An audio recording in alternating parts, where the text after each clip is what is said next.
ప్రార్థన చేసుకుందాం. మా దేవ, మా ప్రభువా, మీకు వందనాలు, మీకు స్తుతులు, మీకు స్తోత్రాలు చెల్లిస్తున్నాం తండ్రి. ఈ సాయంత్రం ఈ ప్రత్యేక కూడికకు ప్రభా మీరు తీసుకొచ్చినటువంటి బిడ్డలకై మీకు వందనాలు. మేము మీ వాక్యాన్ని చూడటానికని కూర్చున్నాం ప్రభా. మీ వాక్యంలోంచి మీరు మాతో మాట్లాడి మా అందరినీ కూడా బలపరచమని, హెచ్చరించమని, సరిచేయమని, ఓదార్చమని యేసు నామములో ప్రార్థన చేయించున్నాం తండ్రి. ఆమేన్. మీలో ఎవరైనా నేను మధ్యాహ్నం 2 గంటల నుంచి 3 గంటల దాకా కోల్స్ బ్యాప్టిస్ట్ చర్చ్లో మాట్లాడాను. ఆ మాట్లాడినప్పుడు ఉన్నవాళ్ళు ఎవరైనా ఉన్నారా? That's good, thank you. నేను కొంచెం రిపీట్ చేస్తాను మెసేజ్, అందుకనే మీ పర్మిషన్ అడుగుతున్నాను. బిగినింగ్ ఒక 10 minutes రిపీట్ అవుతుంది సేమ్. ఆ 10 minutes తర్వాత మారిపోతుంది. సో మీరు లేచి వెళ్ళిపోవద్దు, అదే మెసేజ్ ఇస్తున్నాడని. That's my only intention. So beginning మాత్రం సేమ్ ఉంటుంది. అయితే కొత్త కాన్సెప్ట్ ఈ మధ్యన వ్యాపారవేత్తలు స్టార్ట్ చేసింది ఏంటంటే క్రిస్మస్ ఇన్ జూలై. అంటే క్రిస్మస్ ఒక్క డిసెంబర్లో చేసుకుంటే కనుక ఎక్కువ లాభసాటిగా ఉండదని, క్రిస్మస్ని రిపీట్ చేస్తే కనుక మళ్ళీ బట్టలు అమ్మొచ్చు, మళ్ళీ గ్రీటింగ్ కార్డ్స్ అమ్మొచ్చు అని క్రిస్మస్ ఇన్ జూలై అని పెట్టారు. ముఖ్యంగా క్రిస్మస్ ఇన్ జూలై ఎవరికి ఉపయోగపడుతుంది అంటే ఈశాన్య దేశాలకు ఉపయోగపడుతుంది. న్యూజిలాండ్, ఆస్ట్రేలియా ఆ ప్రాంతాలకు ఉపయోగపడుతుంది. ఎందుకనంటే వాళ్ళకి డిసెంబర్ మాసంలో ఎండాకాలం. క్రిస్మస్ రోజు మనం చలిగా రగ్గులై కప్పుకుంటాం, వాళ్ళేమో టీషర్ట్లు వేసుకుంటారు, లేకపోతే నిక్కర్లు వేసుకుంటారు వాళ్ళు, ఎందుకంటే బాగా ఎండగా ఉంటుంది. సో జూలైలో వాళ్ళకి చలిగా ఉంటుంది కాబట్టి ఆ క్రిస్మస్ ఫీల్ ఉంటుందని క్రిస్మస్ ఇన్ జూలై అని పెట్టారు. నేను ఎందుకని దాన్ని వ్యాపారాన్ని ఇప్పుడు తీసుకున్నానంటే, నేను ఒక క్రిస్మస్ మెసేజ్ ఇస్తాను. క్రిస్మస్ మెసేజ్ అన్నప్పుడు యేసు ప్రభు ఎందుకు పుట్టాడు ఆ విషయాల గురించి మాట్లాడదలుచుకోలేదు. కానీ క్రిస్మస్లో యేసు ప్రభు వారు భూమి మీదకి రావడానికి కొంతమంది వ్యక్తుల యొక్క ప్రాముఖ్యమైనటువంటి అవసరత ఉంది. అంటే వాళ్ళు కనుక వాళ్ళు పోషించాల్సిన పాత్ర పోషించకపోతే క్రిస్మస్ జరుగుండేది కాదు. అంటే మనకి క్రిస్మస్ నాటకంలో కనబడుతూ ఉంటారు. యోసేపు గారు, మరియమ్మ గారు, గొల్లలు, జ్ఞానులు, హేరోదు, సత్రపు యజమాని, వీళ్ళంతా కూడా ప్రాముఖ్యమైనటువంటి పాత్ర పోషించారు. కాబట్టి వీళ్ళందరి నుంచి కూడా మనకు పాఠాలు నేర్చుకోవచ్చు. ఈ ఉదయకాల సమయాన్న నేను మరియమ్మ గురించి మాట్లాడాను. అయితే ఇప్పుడు యోసేపు గురించి మాట్లాడదాం అని అనుకున్నాం. అయితే యోసేపు గురించి మాట్లాడక ముందు మీకు ఒక మాట చెప్పాలి. క్రిస్మస్ సందర్భంగా ఉన్నటువంటి వ్యక్తుల్లో ప్రతి ఒక్కరికి డైలాగ్స్ ఉన్నాయి. డైలాగ్స్ అంటే ఏదో మాట చెప్పటం. డైలాగ్ లేకుండా బైబిల్ మొత్తంలో నోరు తెరవకుండా ఉన్న వ్యక్తి ఎవరు ఉన్నారంటే యోసేపే. బైబిల్లో ఆయనకి 2 అధ్యాయాలు ఇచ్చారు, 2 chapters, కానీ ఎప్పుడు నోరు తెరవలేదు. You never see Joseph speaking. ఆయన మాట్లాడుతూ మీరు ఎప్పుడు చూడరు. అన్ని పనుల్లోనే ఆయన గురించి వ్యవహారాలనే కనబడుతూ ఉంటాయి. యోసేపు నుంచి మనం ఏమన్నా నేర్చుకునేటువంటిది ఉందా, అది మీకు చెప్పదలుచుకున్నటువంటి విషయం. అయితే కొంచెం బ్యాక్గ్రౌండ్ మీకు చెప్తాను. మనకి యేసు ప్రభు యొక్క పుట్టు గురించి 2 చెప్పారు. ఒకళ్ళు మత్తయి, 2 ఆయన లూకా. మత్తయి యూదుడు కాబట్టి ఆయన యూదులకు రాశాడు. యూదులకు రాసేటప్పుడు యూదులు ఏం చెప్తే నమ్ముతారో దాన్ని మనసులో పెట్టుకొని రాశాడు. యూదులకి ఒక గ్రంథం ఉంది. యూదులకున్న గ్రంథాన్ని మనం పాత నిబంధన అంటాం. అది వాళ్ళకి ప్రాముఖ్యమైన గ్రంథం. ఆ గ్రంథములో 318 ప్రవచనాలు ఉన్నాయి మెస్సయ్య గురించి, 318. అయితే మత్తయ్య గారు ఏం చేశారంటే 318లో 64 తీసుకొని ఆ 64 ప్రవచనాల యొక్క నెరవేర్పుగా యేసు ప్రభు వచ్చాడని రాశాడు. అప్పుడు వాళ్ళు కాదనలేరేక, ఎందుకంటే 1 కాదు 2 కాదు కదా, 64 తీసుకున్నారు కదా. అందుకనే మత్తయి సువార్తలో పదే ఈ మాట కనబడుతుంది, లేఖనాలు నెరవేర్పు కోసం అనేటువంటి మాట కనబడుతుంది. అది కావాలని మత్తయి రాశాడు. ఎందుకనంటే ఆయన ఏమని చెప్పదలుచుకున్నాడంటే ఈయన కొత్తగా వచ్చినోడు కాదు, ఈయనేదో కొత్తగా పరిచయం అయ్యే వ్యక్తి కాదు, మనం ముందు నుంచి ఎదురు చూస్తున్నటువంటి వ్యక్తి అని. కాబట్టి మత్తయి యూదులకు రాసుకుంటూ వచ్చాడు. ఆయన యూదుడు. లూకా గారు వృత్తిరీత్యా డాక్టరు, కానీ ఆసక్తి కలిగినటువంటి వాడుగా ఆయన రీసెర్చ్ చేసి 2 గ్రంథాలు రాశాడు. అది మనకి లూకా సువార్త, అపోస్తల కార్యం. లూకా అనేటువంటి ఆయన యూదుడు కాదు, అన్యుడు. అయినప్పటికి కూడా ఆయన రాసినటువంటి ఈ 2 గ్రంథాలని సమానంగా తీసుకొని బైబిల్లో పెట్టడం జరిగింది. లూకా గారు యూదుడు కాదు కాబట్టి ఆయన అన్యులకి ఎలా చెప్తే అర్థమవుతుందో అట్లా రాశాడు. కాబట్టి లూకా రాసినటువంటి సువార్తల్లో రాజుల పేర్లు, రాజ్యాల పేర్లు, తారీఖులు ఇవన్నీ మనకు కనబడతాయి అన్నమాట. అందరికీ అర్థమయ్యేటువంటి విధంగా ఆయన రాసుకుంటూ వచ్చాడు. మత్తయి యూదులకు రాస్తున్నాడు కాబట్టి యోసేపు గురించి ఎక్కువ రాశాడు. ఎందుకంటే యోసేపు గారు యేసు ప్రభువు వారు భూమి మీద ఉన్నప్పుడు తండ్రి బతుకున్నంతకాలం అబ్బా అని పిలిచాడు.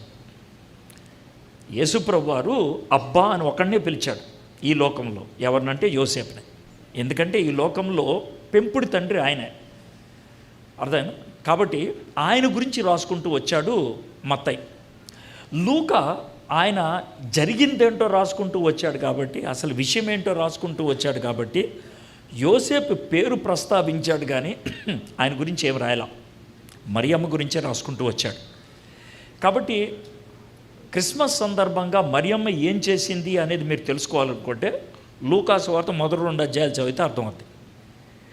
క్రిస్మస్ సందర్భంలో యోసేపు గారు ఏం చేశారు తెలుసుకోవాలనుకుంటే కనుక మత్తయి సువార్త మొదటి 2 అధ్యాయాలు చదివితే మనకు అర్థమవుతుంది. మనం ఏం చేస్తామంటే ఈ 4 అధ్యాయాలు దగ్గర పెట్టుకొని క్రిస్మస్ డ్రామా వేస్తాం. అది ఇది కలిపి, ఇది మనం చేసేటువంటి పని. సరే, అదేం తప్పు కాదు. కానీ అయితే ఈరోజు ఏం చేయదలుచుకున్నానంటే, మనము మత్తయి సువార్త మొదటి 2 అధ్యాయాల్లో మనము యోసేపు గురించి చూస్తూ ఉన్నాను కదా. నాకున్న టైం ప్రకారం నేను మత్తయి సువార్త మొదటి అధ్యాయాన్ని బాగా వివరిస్తాను, 2వ అధ్యాయాన్ని వివరించను. ఊరినే సూచాగా చెప్పేసి వదిలేస్తాను. ఎందుకు సార్ అంటే 2 చెప్పాలంటే కనీసం 3 గంటలు పట్టుద్ది. మీరు అంతసేపు కూర్చోలేరు, వీళ్ళు కూడా బొమ్మలు బయటికి పంపించేస్తారు. కాబట్టి మొదటి అధ్యాయం మాత్రమే నేను విపులంగా చెప్పేసి 2వ అధ్యాయాన్ని అలాగా జస్ట్ మీకు అందించేసి వెళ్ళిపోతాను. మీకు మొదటి అధ్యాయం నేను ధ్యానం చేసిన విధానాన్ని గమనించినట్లయితే మీరు 2వ అధ్యాయాన్ని చదువుకున్నప్పుడు మీరు కూడా చాలా విషయాలు మీరు నేర్చుకోగలుగుతారు. ఓకే, ఇది మనం చేసేటువంటి పని. సో మీ దగ్గర బైబిల్ ఉంటే మత్తయి సువార్త మొదటి అధ్యాయం, మత్తయి సువార్త మొదటి అధ్యాయం. ఇంకొక విషయం ఏంటంటే, మత్తయిలో యేసు ప్రభు వారి యొక్క వంశావళి ఉంటుంది. లూకా సువార్త 3వ అధ్యాయంలో కూడా యేసు ప్రభు వారి యొక్క వంశావళి ఉంటుంది. ఏమంటే ఒక మనిషికి 2 వంశావళులు ఉంటాయా అని వాదించేటువంటి వాళ్ళు కొంతమంది ఉన్నారు. ఈ 2 వంశావళులు ఎందుకు వచ్చాయి ఒక్క యేసు ప్రభుకి అంటే అది కూడా మీకు చెప్తాను. మీకు ఇందాక చెప్పాను మత్తయి యోసేపు గురించి రాశాడని. మత్తయి గారు ఏం చేశారంటే యోసేపు గారి వంశావళి ఇచ్చాడు. యోసేపు గారి తరపు నుంచి యేసుప్రభు గారి యొక్క వంశావళి. మరి లూకా గారు ఏం చేశారంటే మరియమ్మ గారి వంశావళి ఇచ్చాడు. ఎందుకంటే ఆయన ఏం జరిగిందో రాశాడు కాబట్టి. వాళ్ళు అసలు వీళ్ళిద్దరు ఎవరండి? వీళ్ళిద్దరూ మేము ఒకే గోత్రం అని చెప్పుకున్నారు కదా, ఒకే దాని అంటారు పితరుడు అన్నారు కదా. ఎలా అనంటే దావీదు గారికి మొట్టమొదటి కొడుకు, అంటే రాజుగా ఏర్పరచబడిన కొడుకు సొలొమోను. సొలొమోను యొక్క వంశావళిలోంచి వచ్చాడు యోసేపు. సొలొమోను దగ్గర నుంచి 26 తండ్రులు మారితే వరుసగా నెక్స్ట్ యోసేపు వస్తాడు. తర్వాత సొలొమోను గారి తర్వాత దావీదు గారికి ఇంకో కొడుకు పుట్టాడు, అతని పేరు నాతాను. ఆ నాతాను గారి నుంచి 26 తండ్రులు మారితే మరియమ్మ గారు వాళ్ళ నాన్నగారు వస్తారు. సో యోసేపుకి మరియమ్మకి 27 తరాలు వెనక్కి వెళ్తే దావీదు గారి దగ్గర కలుస్తారు. ఇద్దరికీ ఒకడే తాత, అంటే మొత్తం తాత ఒకడే, ఎవరంటే దావీదు. అర్థమైందా? సో అందుకనే మేమిద్దరం దావీదు గోత్రము చెందిన వాళ్ళం, దావీదు వంశానికి చెందిన వాళ్ళం అని చెప్తారు. 2 వేరు వంశావళులు రావడానికి కారణం అది. ఓకే, క్లారిటీ వచ్చింది కదా. ఇప్పుడు మనం యోసేపు గారి గురించి మనం చదువుకోవడానికి ప్రయత్నం చేద్దాం. ఓకే, మత్తయి సువార్త మొదటి అధ్యాయం 18వ వచనం నుంచి మనం చూద్దాం. చిన్న ప్రార్థన చేసుకుందాం. మా దేవా మా ప్రభువా, యోసేపు గారి జీవితాన్ని మేము చూడబోతున్నాం. చాలా తక్కువ సార్లు యోసేపు గారి జీవితాన్ని అధ్యయనం చేయటం జరుగుతుంది నాయన. మరి చాలామంది యోసేపుని అసలు ఒక ఎక్స్ట్రా క్యారెక్టర్ లాగా లేదా ఒక గెస్ట్ యాక్టర్ లాగా చూస్తూ ఉంటారు. కానీ ఆయన చాలా ప్రాముఖ్యమైన పాత్ర పోషించాడు. మత్తయ్య గారు 2 అధ్యాయాలు ఆయన గురించి రాశారు పరిశుద్ధాత్ముడు ప్రేరణలో. కాబట్టి ఆయన నుంచి మేము నేర్చుకోవాల్సినటువంటి ప్రాముఖ్యమైన పాఠాలు ఉన్నాయి ప్రభువా. ఆ పాఠాలు నేర్చుకోవడానికి మీరు మాకు సహాయం చేయమని యేసు నామములో అడుగుచున్నాను తండ్రి. ఆమేన్. 18వ వచనం చదువుతున్నాను. యేసుక్రీస్తు జనన విధమెట్లనగా, ఆయన తల్లి అయిన మరియ యోసేపునకు ప్రదానము చేయబడిన తర్వాత వారు ఏకము కాకమునుపు ఆమె పరిశుద్ధాత్మ వలన గర్భవతిగా ఉండెను. ఇది కూడా మార్నింగ్ చెప్పాను, మళ్ళీ రిపీట్ చేస్తున్నాను. ఏంటంటే బైబిల్ని చదివేటప్పుడు ముందు మామూలుగా ఎలా చదవాలంటే ఒక స్టూడెంట్ లాగా చదవాలి. స్టూడెంట్ అంటే విద్యార్థి. నేను తెలుసుకోవాలి, దీంట్లో నేర్చుకోగలిగే పాఠాలు ఏంటి అని చదవడం మొదలుపెట్టాలి. ఇంకా లోతుల్లోకి వెళ్ళాలి అనుకున్న వ్యక్తి పోలీసు వాళ్ళలాగా చదవాలి. పోలీసు వాళ్ళు ఏం చేస్తారంటే ఎక్కడైనా కేసు వచ్చిందంటే, ఎక్కడైనా ఏమన్నా జరిగిందంటే, ఎప్పుడు జరిగింది, ఎక్కడ జరిగింది, ఎవరున్నారు అని గుచ్చి ప్రశ్నలు అడుగుతారే, అలాగ వాక్యానికి మనం ప్రశ్నలు వేస్తే వాక్యం ఇచ్చేటువంటి జవాబు మనకి పాఠాలు నేర్పించేది అవుతుంది. ఇప్పుడు చూడండి, ఈ వచ్చినాన్ని నేను పోలీసు వాళ్ళలాగా ప్రశ్నలు వేస్తాను. అప్పుడు మీకు అర్థమవుద్ది పోలీసు వాళ్ళలాగా ప్రశ్నలు వేయటం అని. యేసుక్రీస్తు జనన విధం ఎట్లనగా, బాగుంది అయ్యా, యేసుప్రభు జన్మ గురించి రాస్తున్నాను అన్నాడు, మొదలుపెట్టాడు, బాగానే ఉంది. ఆయన తల్లి అయిన మరియ, బాగుంది, యేసుప్రభు తల్లి మరియ యోసేపునకు ప్రదానము చేయబడిన తర్వాత, వాళ్ళిద్దరికీ అయ్యింది ప్రధానమే. వారు ఏకము కాకమునుపు, ప్రధానం అయిన తర్వాత ఏకం కాకటం ఏంటి? ఏకం అంటే శారీరకంగా కలవటం. అది ఎప్పుడు జరుగుద్ది? పెళ్ళైన తర్వాత. వీళ్ళకి ఇంకా పెళ్ళి అవ్వలేదు కదా.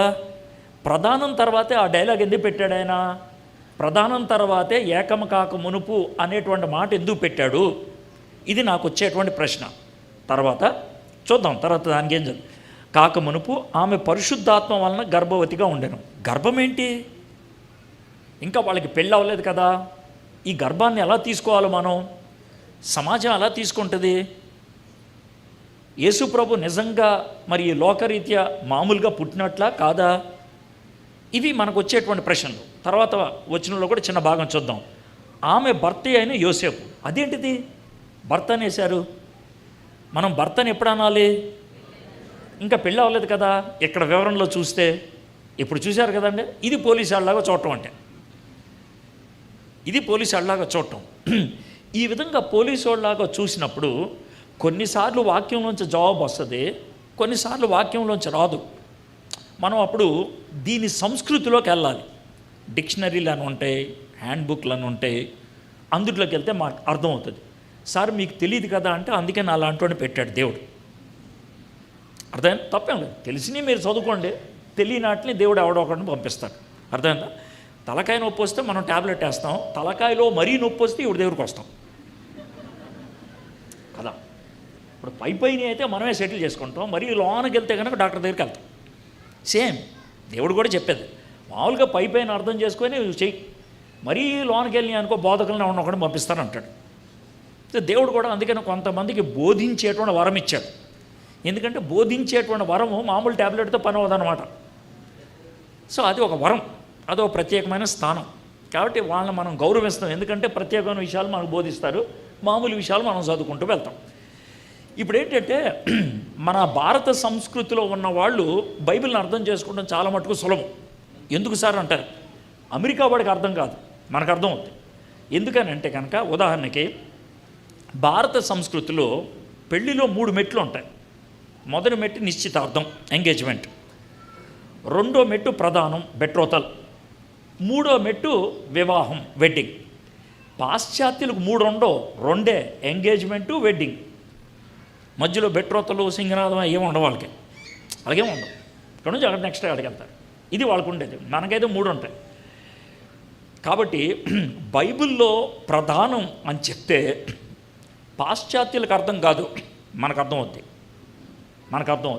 కాబట్టి బైబిల్ మనకు అర్థమైనట్లు అమెరికా వాడికి అర్థం కాదు, బ్రిటిష్ వాడికి అర్థం కాదు, ఆస్ట్రేలియా వాడికి అర్థం కాదు, మనకు అర్థమవుద్ది. కాబట్టి మీరు సంతోషంగా బైబిల్ చదవండి, అర్థమవుతుంది. మనకి పెళ్ళికి 3 ఉంటాయి అన్నాను కదా, నిశ్చితార్థం, ప్రధానం, వివాహం. నిశ్చితార్థం ఏమో పెళ్ళిడు వచ్చినప్పుడు చేస్తారు, అంటే అమ్మాయికి 18 ఏళ్ళు కనీసం అబ్బాయికో 21 ఏళ్ళు వచ్చినప్పుడు చేస్తారు. ప్రధానమేమో ఇక పెళ్ళికి అమ్మాయిని సిద్ధపరిచి తీసుకెళ్ళినప్పుడు చేసేది ప్రధానం అంటే ప్రజెంట్ చేయటం, ప్రధానం చేయటం, ఇది ప్రధానం. ఈ ప్రధానం చేసినటువంటి కొన్ని గంటలకే అయ్యేది వివాహం. ఇది మనకే. అయితే యూదులకి ఈ 3 ఉంటాయి, కానీ టైమింగ్ వేరు. ఏంటి సార్ టైమింగ్ అంటే కాస్త జాగ్రత్త వినండి. కొన్ని సంస్కృతుల్లో ప్రధానం చాలా చిన్న వయసులోనే చేస్తారు. చిన్న వయసు అంటే రాజస్థాన్ లాంటి రాష్ట్రాలలో ఉయ్యాల్లో ఉన్నప్పుడే ప్రధానం అయిపోద్ది. ఏమంటారు, నిశ్చితార్థం అయిపోద్ది ఉయ్యాల్లో ఉన్నప్పుడే. నీకు ఒక 8 ఏళ్ల బాబు ఉన్నాడు, మీ అన్నయ్యకి ఓ 3 ఏళ్ల కూతురు పుట్టింది, అంతే, వీళ్ళిద్దరికి నిశ్చితార్థం అయిపోద్ది. ఆడికి 8 ఏళ్ళు, ఆడికి 8 నెలలు, ఈ అమ్మాయికి 3 నెలలు ప్రధానం అయిపోద్ది. రాజస్థాన్లో బాల్య వివాహాన్ని ఆపటానికి ప్రభుత్వం వాళ్ళు నానా తంటాలు పడ్డారు. నేను ఇది ఎందుకు చెప్పానంటే, ఎలా చేస్తారు సార్ అంటే ఆ సంస్కృతి అప్పుడు అలాంటిది. అర్థమైందా? యోధా సంస్కృతిలో నిశ్చితార్థం అనేది పిల్లలకి, అబ్బాయికి కానీ అమ్మాయికి కానీ 7 సంవత్సరాలు రాకముందే అయిపోద్ది. 7 సంవత్సరాలు అంటే 2వ క్లాస్కు ముందే అయిపోద్ది. అయితే ప్రధానం మాత్రం ఆగుతారు. ఎప్పుడు ఆగుతారంటే కండిషన్ నెంబర్ 1, అమ్మాయికి మెచ్యూర్ అయ్యేదాకా, లేకపోతే పుష్పవతి అయ్యేదాకా ఆగుతారు. పుష్పవతి అయిన తర్వాత 1 ఇయర్ ఆగుతారు, ఎందుకంటే ఆమె ఫిజికల్గా బిల్డప్ అవ్వాలి. అప్పుడు 2వ దానికి వెళ్తారు ప్రధానం. అయితే దీనికి 2వ కండిషన్ ఉంది. ఏంటి కండిషన్ అంటే, ఒకవేళ ఈ అమ్మాయి ఎవరితో అయితే పెళ్లి చేసుకోవాలనుకుంటుందో ఆ అబ్బాయి హై స్కూల్లో జాయిన్ అయితే, వాడు హై స్కూల్ పూర్తయ్యేదాకా ప్రదానం చేయరు. 12వ ఏట హై స్కూల్లో జాయిన్ అవుతారు, 17వ ఏట పూర్తవుతుంది. సో మనం అన్నీ తీసుకుంటే కనుక, ఒకవేళ యోసేపు హై స్కూల్లో కూడా చదివినోడు అనుకుంటే, అతి పెద్ద వయసు ఏది ఈ క్రిస్మస్ సంఘటన ఉందే, యేసుక్రీస్తు జననం విధం ఎట్లనగా అది జరిగేటప్పటికీ యోసేపు గారు వయసు ఎక్కువలో ఎక్కువ 17 ఏళ్ళు, అంటే ఇంటర్మీడియట్ కుర్రోడు. మరియమ్మ 15 ఏళ్ళు, అంటే 10వ క్లాస్ అమ్మాయి. ఇంటర్మీడియట్ అబ్బాయి, 10వ క్లాస్ అమ్మాయి, వాళ్ళు ఎదుర్కొన్నటువంటి భయంకరమైనటువంటి సమస్యలు, భయంకరమైనటువంటి ఒత్తిళ్ళు, అలాంటి పరిస్థితుల్లో జరిగినటువంటి క్రిస్మస్, ఆ క్రిస్మస్ తర్వాత జరిగినటువంటి భయంకరమైనటువంటి శ్రమలు, ఈ శ్రమలనన్నీ ఎదుర్కోవటం అనేది ఎలా సాధ్యమయ్యింది, ఇది మనం చూడబోతుంది. 17వ ఏట నుంచి 20వ ఏట దాకా యోసేపు జీవితాన్ని ఫస్ట్ 3 ఇయర్స్, వివాహము లేకపోతే ప్రధానం నుంచి ఫస్ట్ 3 ఇయర్స్లో జరిగినటువంటి విషయాన్ని మనం స్టడీ చేయబోతున్నాం. ఇది మనం చేసేది. నెక్స్ట్, మరి భర్తను ఎందుకు అన్నారు సార్, ఇది మీకు వచ్చినటువంటి ప్రశ్న. మనకి పెళ్ళిళ్ళు అయినప్పుడు ఏం చేస్తారంటే, పెళ్ళిలో ఇదిగో దేవుడు నాకు ఇచ్చినటువంటి అధికారాన్ని బట్టి, ప్రభుత్వం నాకు ఇచ్చినటువంటి ఆధిక్యతను బట్టి నేను వీళ్ళిద్దరినీ భార్యాభర్తలని ప్రకటిస్తున్నాను అంటారు. ఎక్కడ? పెళ్ళిలో. కానీ యూదులు ఏమంటారంటే, అమ్మాయిని అబ్బాయిని ప్రధానం చేసేటప్పుడు ఏమంటారంటే, బాబు పాప మీరిద్దరూ భార్యాభర్తలు ఈ రోజు నుంచి, ఇది ప్రధానం రోజు అంటారు.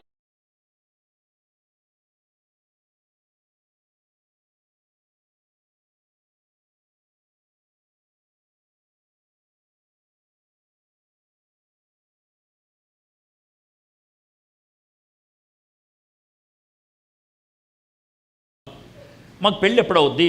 ఓ సంవత్సరం తర్వాత అవుతుంది పెళ్ళి. మరి సంవత్సరం తర్వాత మాకు పెళ్లి చేస్తూ ఇప్పుడు మమ్మల్ని భార్యాభర్తలని ఎందుకు అనాలి అంటాము భార్యాభర్తలని. ఎందుకు అంటామంటే, మిమ్మల్ని పరీక్షిస్తున్నాం, మీ పవిత్రతను పరీక్షిస్తున్నాం. సరే, మేము పరీక్షలో ఫెయిల్ అయితే ఏంటంట, గబుక్కని నేను మరియమ్మను కౌగులించుకుంటే ఏమవుతుంది, యోసేపు గారు వచ్చి నాకు ముద్దు పెడితే ఏమవుతుంది. మీరు ఈ పని చేస్తున్నప్పుడు ఇద్దరు చూస్తే, వాళ్ళిద్దరూ వచ్చి పంచాయతీ ముందు చెప్తే, ఏమండి వీళ్ళిద్దరూ ఈ విధంగా దగ్గరయ్యారు మేము చూసామని అంటే, మీ ఇద్దరిని ఊరు బయటికి తీసుకెళ్ళి, జాగ్రత్తగా మర్యాదగా ఊరు బయటికి తీసుకెళ్ళి మిమ్మల్ని మూలలో నుంచోపెట్టి, మేమందరం రాళ్ళు తీసుకొని ఆ రాళ్ళతో మిమ్మల్ని కొట్టి చంపేసి అదే రాళ్ళతో మిమ్మల్ని సమాధి చేసి వచ్చేస్తాం. మీకు అర్థమైంది కదండి ఇది పవిత్రత. రెండోది ఏంటనంటే, మేము ఇప్పుడు చెప్పాం ఇద్దరు భార్యాభర్తలని చెప్పి దీన్ని అనుభవించేది 1 సంవత్సరం తర్వాత అన్నప్పుడు 1 సంవత్సరం పాటు మీరు వెయిట్ చేయటం, 1 సంవత్సరం పాటు మీరు ఓపికతో వేచి ఉండటం నేర్చుకోవాలి. Test of patience, test of purity, పవిత్రతను పరీక్షించటం. రెండోది వేచి ఉండటం గురించి నేర్పిస్తున్నాం. నేను ఎందుకని ఈ మాటలు చెప్తున్నానంటే, ఆధునిక ప్రపంచంలో వేచి ఉండటం అనేది మనకు చేత కాదు. ఆధునిక ప్రపంచంలో వేచి ఉండటం అనేది చేత కాదు. వేచి ఉండటం అనేది మనకి చిన్నప్పటి నుంచి అలవడితేనే మనం ఆగి కాస్త తమాయించుకోగలుగుతాం, లేకపోతే లేదు. అయితే మీకు ఒక విచిత్రమైన ఉదాహరణ చెప్తాను. ఎలా అంటే, మా ఇంట్లో నేను చిన్న కొడుకుని, మా అమ్మ నాన్న ఇద్దరు ఉద్యోగాలు చేసేవాడు. కాబట్టి నేను చిన్నప్పుడు స్కూల్కి వెళ్ళినప్పుడు అందరికంటే ముందు వచ్చేవాడిని. ఎందుకంటే 3:30కి మా స్కూల్ అయిపోయేది. మిగిలిన వాళ్ళందరూ 5:30కి అట్లాగ వచ్చేవాడు. నేను స్కూల్ నుంచి ఇంటికి వస్తే మా నాన్నమ్మ ఉండేది. నేను చిన్నప్పుడు 1వ క్లాస్ చదువుకున్నప్పుడు మా నాన్నమ్మ ఉండేది. మా నాన్నమ్మ ఇంటికి రాగానే రోజు నాకు ఓ పని చేసేది. ఆ పని 40 నిమిషాలు పట్టేది. ప్రతిరోజు 40 నిమిషాలు పట్టేది. ఆ 40 నిమిషాలు నేను ఎంజాయ్ చేసేవాడిని. ఏం చేసేది 40 నిమిషాలు అంటే, నన్ను చూడంగానే పొయ్యి వెలిగించేది. ఎందుకంటే అప్పుడు కిరసనాలు పొయ్యి లేదు, గ్యాస్ స్టవ్ లేదు. పుల్లల దగ్గరేసి కాగితాలు వేసి అంటిస్తే ఒక 2 నిమిషాలకు అది వెలిగేది. ఆ తర్వాత దాని మీద ఒక డేక్ష పెట్టేది. దాని మీద 2 గ్లాసులు నీళ్లు పోసేది. ఆ నీళ్లు వేడెక్కిన తర్వాత బెల్లం తీసుకొచ్చి చిన్న చిన్న ముక్కలు వేసి, అప్పుడు పంచదార అంటే మాకు తెలియదు, అర్థమైందా, బెల్లం దాంట్లో వేసేది. ఆ బెల్లం ఆ నీళ్ళల్లో కరిగిన తర్వాత ఆమె పైకి బుడగలు వస్తూ ఉండే. ఆ బుడగలు వచ్చేటప్పటికి ఆమె ఒక 1/2 చెంచాడు కాఫీ పొడి వేసేది. పోసిన తర్వాత కొద్దిసేపటికి పొంగేది. పొంగితే దాన్ని దింపేసి మళ్ళీ పెట్టేది. పుల్లలు బయటికి లాగేది, నుప్పుల మీద ఉంచేది, మూత పెట్టేసేది. ఆ మూత పెట్టి ఆ కాఫీ డేక్ష నుప్పుల మీద ఉంటే 10 మినిట్స్ ఉండాలి. ఎందుకంటే మా ఇంట్లో ఫిల్టర్ ఉండేది కాదు, స్ట్రెయినర్ అనే దానికి అర్థం లేదు అప్పట్లో, న్యాచురల్గా ఫిల్టర్ అవ్వాలి. సో కాఫీ డికాషన్ అంతా కిందకి దిగిన తర్వాత పైన కాఫీ తేలేది. ఈలోగా పక్కకి లాగినటువంటి నుప్పుల మీద పాలు వేడి చేసేది. ఆ పాలు కాఫీ కలిపి నాకు ఇచ్చేది. ఈ టోటల్గా కాఫీ తయారవడానికి పట్టే టైము 40 నిమిషాలు. ఆ తర్వాత మా నాన్నమ్మతో కలిసి కాఫీ తాగేవాడిని. ఇప్పుడు మీకు 40 నిమిషాలు కాఫీ పడితే మీరేమంటారు ఒక్కసారి ఆలోచించుకోండి. అర్థమైంది కదా? అంటే నేనేమంటానంటే, we have lost the art of waiting. వేచి ఉండేటువంటి ఆ గొప్ప కళను మర్చిపోయాం మనం. వేచి ఉండే దాంట్లో ఉన్నటువంటి అనుభూతిని మర్చిపోయాం మనం. There is great Joy in waiting. ఇది నాదే, కానీ దాన్ని పొందటానికి కొంత టైం పట్టుద్ది. ఆ మధ్యలో దాని గురించి ఆలోచించటం, అది పొందినప్పుడు వచ్చేటువంటి అనుభూతి గురించి ఆలోచించడం ఉంటుంది. That gives a great Joy. అది చాలా సంతోషం. అది పెద్ద పెద్ద జంతువులకు ఉండేటువంటి అలవాటు. అదేంటి సార్ జంతువుల దగ్గరికి వెళ్ళిపోయారంటే చెప్తాను. సింహం ఏదైనా జంతువుని చంపితే దాన్ని వెంటనే తిందాం, దాన్ని అక్కడ పెట్టుకొని దాన్ని చాలాసేపు చూస్తుంది, వీలైతే దాన్ని నాకుద్ది, కొద్దిసేపు ఉన్నాక అప్పుడు తినటం మొదలు పెడుతుంది. అది సింహం చేసేటువంటి పని, అర్థమైందా? సో ఎంజాయ్ చేస్తానట, ఊహించుకుంటూ దీన్ని తినబోతున్నాను. We have lost the art of waiting. So వీళ్ళకి ఆ ఆర్ట్ ఆఫ్ వెయిటింగ్ నేర్పిస్తూ ఉంటారనమాట. ఇది విషయం. ఈ వెయిటింగ్ టైంలో ఏం జరిగిందో మనం చూద్దాం. టెస్టింగ్ టైం అన్నాను, వెయిటింగ్ టైం అన్నాను. ఏం జరిగిందో చూద్దాం. 18వ వచనం, 19వ వచనం. ఆమె భర్త అయిన యోసేపు నీతిమంతుడై ఉండి ఆమెను అవమానపరచనొల్లక రహస్యముగా ఆమెను విడనాడ ఉద్దేశించడం. 2 words దీంట్లో నాకు పోలీసు వాళ్ళలాగా తప్పుగా కనబడ్డాయి. ఒకటేంటంటే, ఆయనకు ఒక టైటిల్ ఇచ్చారు, ఏమని, నీతిమంతుడు అని. అయితే ఆయన చేసేటువంటి ఒక దరిద్రమైన పని చెప్పారు. ఏంటది? విడాకులు ఇచ్చేయటం. ఈ 2 ఎలా కలుస్తాయి? ఈ రెండు ఎలా కలుస్తాయి? పైగా అది బైబిల్లో రాశారు. ఇది మనకు వచ్చేటువంటిది. మనం ఏం చేయాలంటే ముందు రెండింటిని వేరువేరుగా చూడాలి. అర్థమైందా? యోసేపు గారు ఎందుకు చేద్దాం అనుకున్నారు? యోసేపు గారిని నీతిమంతుడు అని సర్టిఫికెట్ ఇచ్చింది మత్తయి కాదు. యోసేపు నీతిమంతుడు అని సర్టిఫికెట్ ఇచ్చింది దేవుడు. దేవుడు నీతిమంతుడైనటువంటి యోసేపు దగ్గరికి కల పంపించాడు, లేకపోతే కళ వచ్చేటట్లు చేశాడు. కాబట్టి అంటే యేసుప్రభు అంటే దేవుడు యోసేపుకి నీతిమంతుడు అనే టైటిల్ ఇచ్చాడు. బైబిల్లో నీతిమంతుడు అనే టైటిల్ ఎవరికి ఇస్తారు? ఇది మనకు వచ్చేటువంటి ప్రశ్న. బైబిల్లో మొట్టమొదటిసారిగా ఒక వ్యక్తికి నీతిమంతుడు అని టైటిల్ ఇచ్చింది ఆదికాండం 6వ అధ్యాయంలో. ఎవరికి ఇచ్చారు? నోవహు గారికి ఇచ్చారు. ఆదికాండం 6వ అధ్యాయంలో అబ్రాహం లేడు, 11వ అధ్యాయంలో వచ్చాడు. అర్థం అబ్రాహం అంటున్నారు. 11వ అధ్యాయం చివరిలో వచ్చాడు ఆయన. ఓకే, అబ్రాహం కూడా నీతిమంతుడు అన్నారు. అందుకే నేను ఎవరినన్నారు మొట్టమొదట అన్నా. అబ్రహాము కంటే ముందు నీతిమంతుడు అన్నది నోవహుని, ఆ తర్వాత అబ్రహాంని అన్నారు, ఇంకా చాలామందిని అన్నారు. ఓకే, అయితే మొదటివాడిని తీసుకుంటే మనకి డెఫినేషన్ వస్తుంది అనమాట. అంటే ఎవరిని నీతిమంతుడు అని జాగ్రత్త. ముందు డెఫినేషన్ ఇస్తాను, తర్వాత నోవహు ఏం చేశాడో మీకు చెప్తాను. బైబిల్ ప్రకారం ఇది కనుక ఈ డెఫినేషన్ మీకు అర్థమైతే కనుక మీలో చాలామందికి తేలికైపోతారు. దేవుడు ఏం కోరుకుంటాడో కూడా మీకు అర్థమైపోద్ది. ఏంటంటే బైబిల్ ప్రకారం నీతిమంతుడు ఎవరు అంటే నీకు అర్థమైంది నువ్వు పాటిస్తే నువ్వు నీతిమంతుడి, నువ్వు నీతిమంతురాలు. నీకు అర్థం కాంది నువ్వు పాటించలేదనుకో దేవుడు నిన్ను అడగడం. నీకు తెలియంది నీకు పాటించలేదనుకో దేవుడు నిన్ను అడగడం. నీకు తెలిసింది, నీకు అర్థమైంది, నువ్వు పాటించలేదనుకో నిన్ను ప్రశ్నిస్తాడు.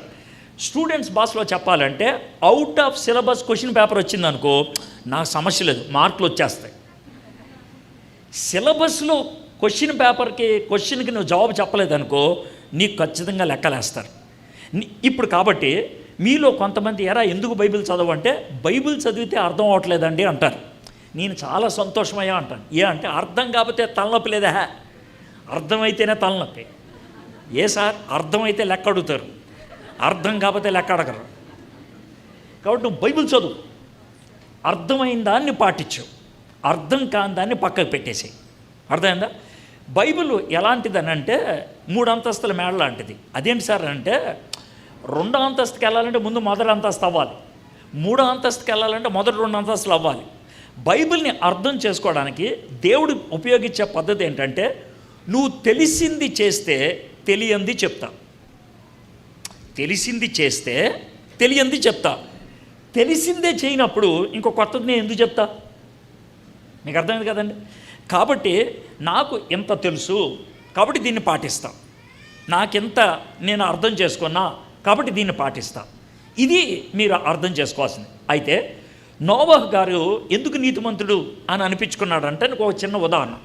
ఓ రోజు దేవుడు వచ్చాడు, దేవుడు తనతో మాట్లాడుతున్నాడు. ఎలా మాట్లాడి నాకు తెలీదు, కల్లో మాట్లాడా పక్కన నుంచి మాట్లాడి తెలీదు. బాబు నోవహు అన్నాడు. ఏంటనంటే చూడు అక్కడ కొంచెం ఎత్తుగా గుట్ట కనబడుతుంది ప్రభా. అది ఆ గుట్ట కొంచెం పెద్దదే కదా. పెద్దదే ప్రభా, చాలా ఉంది, ఒక 400 అడుగులు ఉంటుంది పొడవు, 300 అడుగులు వెడల్పు కదా. నువ్వేం చేస్తావు అంటే అక్కడ నేను లెక్కలు ఇస్తాను, ఓ పెద్ద పడవ కట్టేయాలా? కట్టేస్తా, దాని ఉంది. అంటే నువ్వు ఎగ్జిబిషన్ పీస్ కట్టమన్నా కాదు, అది మ్యూజియం కాదు, ఎగ్జిబిషన్ కాదు, నిజంగానే పడవ.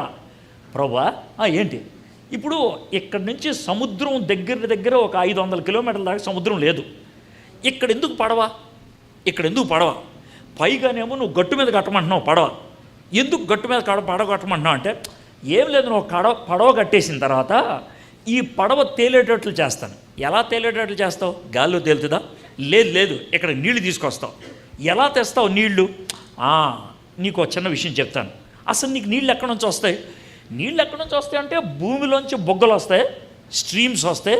ఆ నీళ్లు మేము తాగుతాం, ఆ నీళ్లు మేము చెట్లకు వాడుకుంటాం కదా. అయితే నేను ఒక పని చేయబోతున్నాను, కొంచెం నీకు టెన్షన్ వస్తుంది, నువ్వు ఒక పని చేయి. నీ డిక్షనరీలో నేను ఒక కొత్త పదం చెప్తాను, రాసుకో అని అన్నాడు. అంటే చెప్పు ప్రభు అంటే మొదలుపెట్టాడు దేవుడు. RAIN అంటే ఏంటి ప్రభా? దీన్ని రెయిన్ అంటారు ఇంగ్లీష్లో, తెలుగులో వర్షము అంటారు. అంటే ఏంటి ప్రభా? వర్షం అంటే ఏంటి చెప్తాను నీకు, రెయిన్ అంటే ఏంటి చెప్తాను. కింద నీటి నుంచి ఏ విధంగా బుగ్గలు వస్తాయో అలాగ ఆకాశంలోంచి నీళ్లు కిందకు వస్తాయి. అది ఎలా ప్రభా వస్తాయ్యా అంటే, పైన ఓవర్ హెడ్ ట్యాంక్ ఏమన్నా ఉందలే అయ్యా, దానికి ట్యాప్ ఉందలే, నేను తూములు తిప్పుతాను అప్పుడు వస్తాయి. చొక్కా వస్తాయా, నీళ్లు డ్రర్రని వస్తాయా? వస్తాయి, బాగా వస్తాయి. ఈ మొత్తం నిండిపోతాయి. అంత వర్షాన్ని నేను తీసుకొస్తాను. అయితే జాగ్రత్త వినండి, నోవహు జీవితంలో ఈ కంటితో వర్షాన్ని ఎప్పుడు చూడాల. వర్షం అంటే ఎలా ఉంటుందో కూడా నోవహు తెలీదు. దేవుడు చెప్పాడు నువ్వు పడవ కట్టు అని, అర్థమైందా? ఆయన పడవ కట్టడానికి సుమారు 100 సంవత్సరాలు పట్టింది. ఎంత? 100 సంవత్సరాలు. 100 సంవత్సరాలు పడవ కడుతూ ఉంటే తను, తన భార్య, తన 3 కొడుకులు, తన 3 కోడళ్ళు, మొత్తం 8 మంది కడితే ప్రతి ఒక్కరూ కూడా ఎర్రిబాగులను చూసినట్టు చూశారు, పిచ్చోళ్ళు చూసినట్లు చూశారు. ఇక్కడెందుకు రా పడవ కడుతున్నారంటే దేవుడు వర్షం పంపిస్తాడు. వర్షం అంటే ఏంట్రా? అదే పైనుంచి నీళ్ళు. పైనుంచి నీళ్ళు ఎందుకు వస్తాయి? నీకేమన్నా మెంట్లా? నీకేమన్నా మతిపోయిందా? ఏం మనిషి నువ్వు?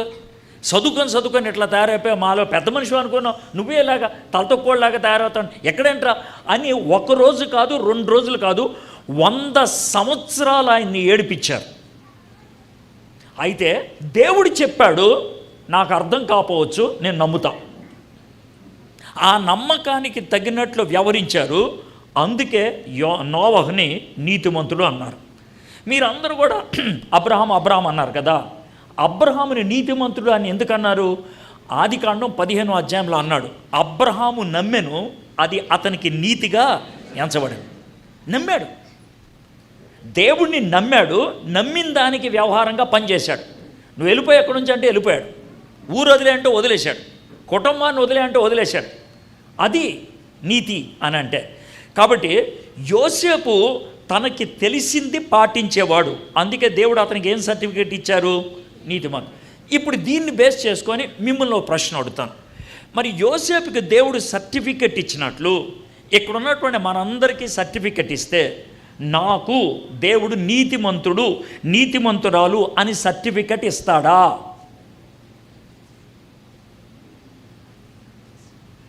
మీకు చెప్పాను, నీతిమంతుడని ఎవరికి ఇస్తారు, నీతిమంతురాలని ఎవరికి ఇస్తారు? నీకు తెలిసింది, నీకు అర్థమైంది, అదే కొత్త కావు, నీకు తెలిసింది, నీకు అర్థమైంది నువ్వు పాటిస్తే నువ్వు నీతిమంతుడివి, నీతిమంతురాలు. నీకు తెలిసింది నువ్వు పాటిస్తున్నావా? నువ్వు గ్రహించింది నువ్వు పాటిస్తున్నావా? ఇంతే. మరి దాంతోనే మనం పడిపోతాం. కానీ యోసేపు 17 ఏళ్ల కుర్రోడు నీతిమంతుడు అనే సర్టిఫికెట్ పొందాడు. ఇక రెండోది, సార్ మరి అతను నీతిమంతుడైతే తన భార్యను ఎందుకు విడాకులిచ్చి వదిలేయాలనుకుంటున్నాడు? నేను ఇందాక మాట చెప్పాను, నీతిమంతుడు అని ఎవరిని అంటారంటే దేవుడు చెప్పింది ఉన్నట్టు పాటిస్తే. అర్థమైందా? ఇప్పుడు ఇశ్రాయేలీలకి ధర్మశాస్త్రం అని ఒక 5 పుస్తకాలు ఉంటాయి. దాన్ని పెంటటూక్ అని, టోరా అని, మోషే గారి ధర్మశాస్త్రం అని అంటారు. దాంట్లో ద్వితీయోపదేశకాండం 25వ అధ్యాయం మొదటి 4 వచనాల్లో ఏమని రాస్తుంటుందంటే, జాగ్రత్తని, నీకు పెళ్ళయింది, అమ్మాయిని నీకు పెళ్లి చేశారు. అయితే ఆ అమ్మాయి వేరే అతనితో ఆల్రెడీ సంసారం చేసింది, లేదా ఆమెకు కన్యరకం లేదు, ఆమె చెడ్డ జీవితం జీవించింది. నీకు పెళ్ళైన మొదటి రాత్రి ఆ విషయం తెలిసింది. అయితే అలాగ తెలిసినప్పుడు ఏం చేయాలో దేవుడు చెప్పాడు. ఇది అప్పటి రూల్. ఆ రూల్ తీసుకొచ్చి ఇప్పుడు పాటించొద్దా? నీకు ముందే చెప్తున్నాను నేను, కాషన్. అది అప్పుడు రూల్ తీసుకొచ్చి ఇప్పుడు పాటించొద్దు. అర్థమైందా? అప్పుడు ఏం చేసేవాళ్ళంటే, ఆ అమ్మాయిని తీసుకెళ్ళి మర్యాదపూర్వకంగా వాళ్ళ నాన్నకు అప్పచెప్పి, సార్ ఈ అమ్మాయి కన్య కాదు, ఈ అమ్మాయికి వేరే వాళ్ళతో అక్రమ సంబంధం ఉంది, సారీ నేను వెళ్తున్నానని వచ్చేసాను. ఇది సలహా కాదు, ఖచ్చితంగా చేయాలి. ఇది సలహా ఖచ్చితంగా చేయాలి. అప్పటిన్న వాళ్ళకి. సార్ ఇప్పుడు దీన్ని పాటిస్తారంటే పాటించడం. కొత్త నిబంధనలోకి వచ్చిన మనం, సిలువ దాటిన మనం, ప్రేమ చూపించడం, క్షమించడం అనేది మనం నేర్చుకోవాల్సిన పాఠం. కాబట్టి విడాకులు అనేది కొత్త నిబంధనలో దేవుడు ఇష్టపడ్డు. పాత నిబంధనలో వాళ్ళకున్నటువంటి కాఠిన్యాన్ని బట్టి ఇచ్చాను అని మనకి మత్తయి సువార్తలో చెప్పాడు. ఓకే, క్లారిటీ వచ్చేసింది. అయితే యోసేపు గారు ధర్మశాస్త్రాన్ని పాటించడానికని మరియమ్మని వదిలేద్దాం అనుకున్నాడు, ఎవరితో చెప్పలేదు. మీకు అర్థమైందా? ఎవరితో చెప్పలేదు. ఇప్పుడు చూద్దాం 20వ వచనం. అతడు ఈ సంగతులను గూర్చి ఆలోచించుకొనుచుండగా, గుర్తుపెట్టుకోండి, ఇవి డిస్కస్ చేసేటువంటి విషయాలు కాదు, 10 మంది దగ్గరికి వెళ్ళి సలహాలు అడిగేటువంటి విషయం కాదు, తనకి దేవుడికి ఉన్నటువంటి సంబంధానికి సూచన విషయాలు. కాబట్టి నేను ఏం చేయాలి, ఎలా చేయాలి అని ఆలోచిస్తూ ఉన్నప్పుడు జరిగినటువంటి విషయం ఏంటంటే,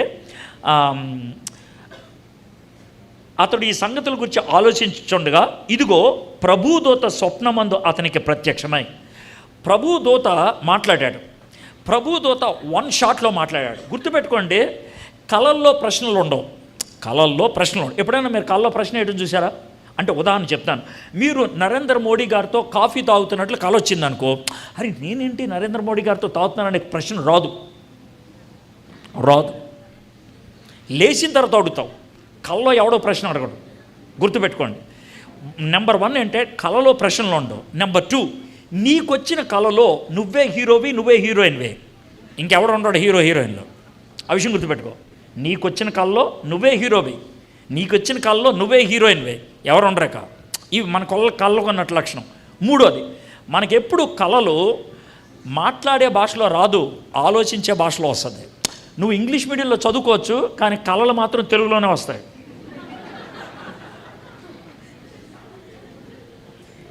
గుర్తుపెట్టుకోండి. అది దాన్ని ఏమంటారంటే, కళల భాష మన ప్రాణంకి సంబంధించిన భాష, మన హృదయానికి సంబంధించిన భాష. దేవుడు మనతో మాట్లాడేది మన హృదయ భాషలో. ప్రభా నేను ఇంగ్లీష్ మీడియం స్కూల్లో చదువుతున్నాను, నాకు ఇంగ్లీష్లో చెప్పాను అంటే మాట్లాడ్డా ఆయన. ఎందుకంటే నువ్వు ఇంగ్లీష్లో విన్నా దాన్ని తెలుగులో తర్జుమా చేసుకొని అర్థం చేసుకుంటావు. అర్థమైందా? కాబట్టి దేవుడు నీ హృదయ భాషలోనే మాట్లాడతాడు. అయితే ఇది చాలా పొడుగు వార్త కాబట్టి మొత్తం చదివేస్తాను. ఏది కళలో దూతగారు యోసేపు గారికి ఏం చెప్పారో చదివేస్తాను. చదివేసి ఇప్పుడు దాంట్లోకి మనం వెళ్తాం. చూద్దాం. దావీదు కుమారుడైన యోసేపు, నీ భార్య అయిన మరియను చేర్చుకొనుటకు భయపడకము. ఆమె గర్భము ధరించింది పరిశుద్ధాత్మ వలన కలిగినది. ఆమె ఒక కుమారుని కనును. తన ప్రజలను వారి పాపము నుండి ఆయన రక్షించిన కనుక ఆయనకు యేసు అని పేరు పెట్టుదువనెను. ఇదిగో కన్యక గర్భవతి అయి కుమారుని కన్ను, ఆయనకి ఇమ్మానుయేల్ అని పేరు పెట్టిద్రు అని ప్రభు తన ప్రవక్త ద్వారా పలికిన మాట నెరవేరినట్లు ఇదంతయు జరిగెను. ఇమ్మానుయేల్ అను పేరునకు భాషాంతరము దేవుడు మనకి తోడని అర్థం. ఇది కళ. ఈ కళ అవ్వంగానే జరిగిందేంటో వచ్చిన మాట చెప్తాను. యోసేపు నిద్ర మేలుకొని ప్రభువు దూత తనకు ఆజ్ఞాపించిన ప్రకారము చేసి, అంటే ఏంటి, తాను వదిలేద్దాం అనుకున్నాడు ఆమెను వదిలేద్దాము అనుకున్నటువంటి ఆయన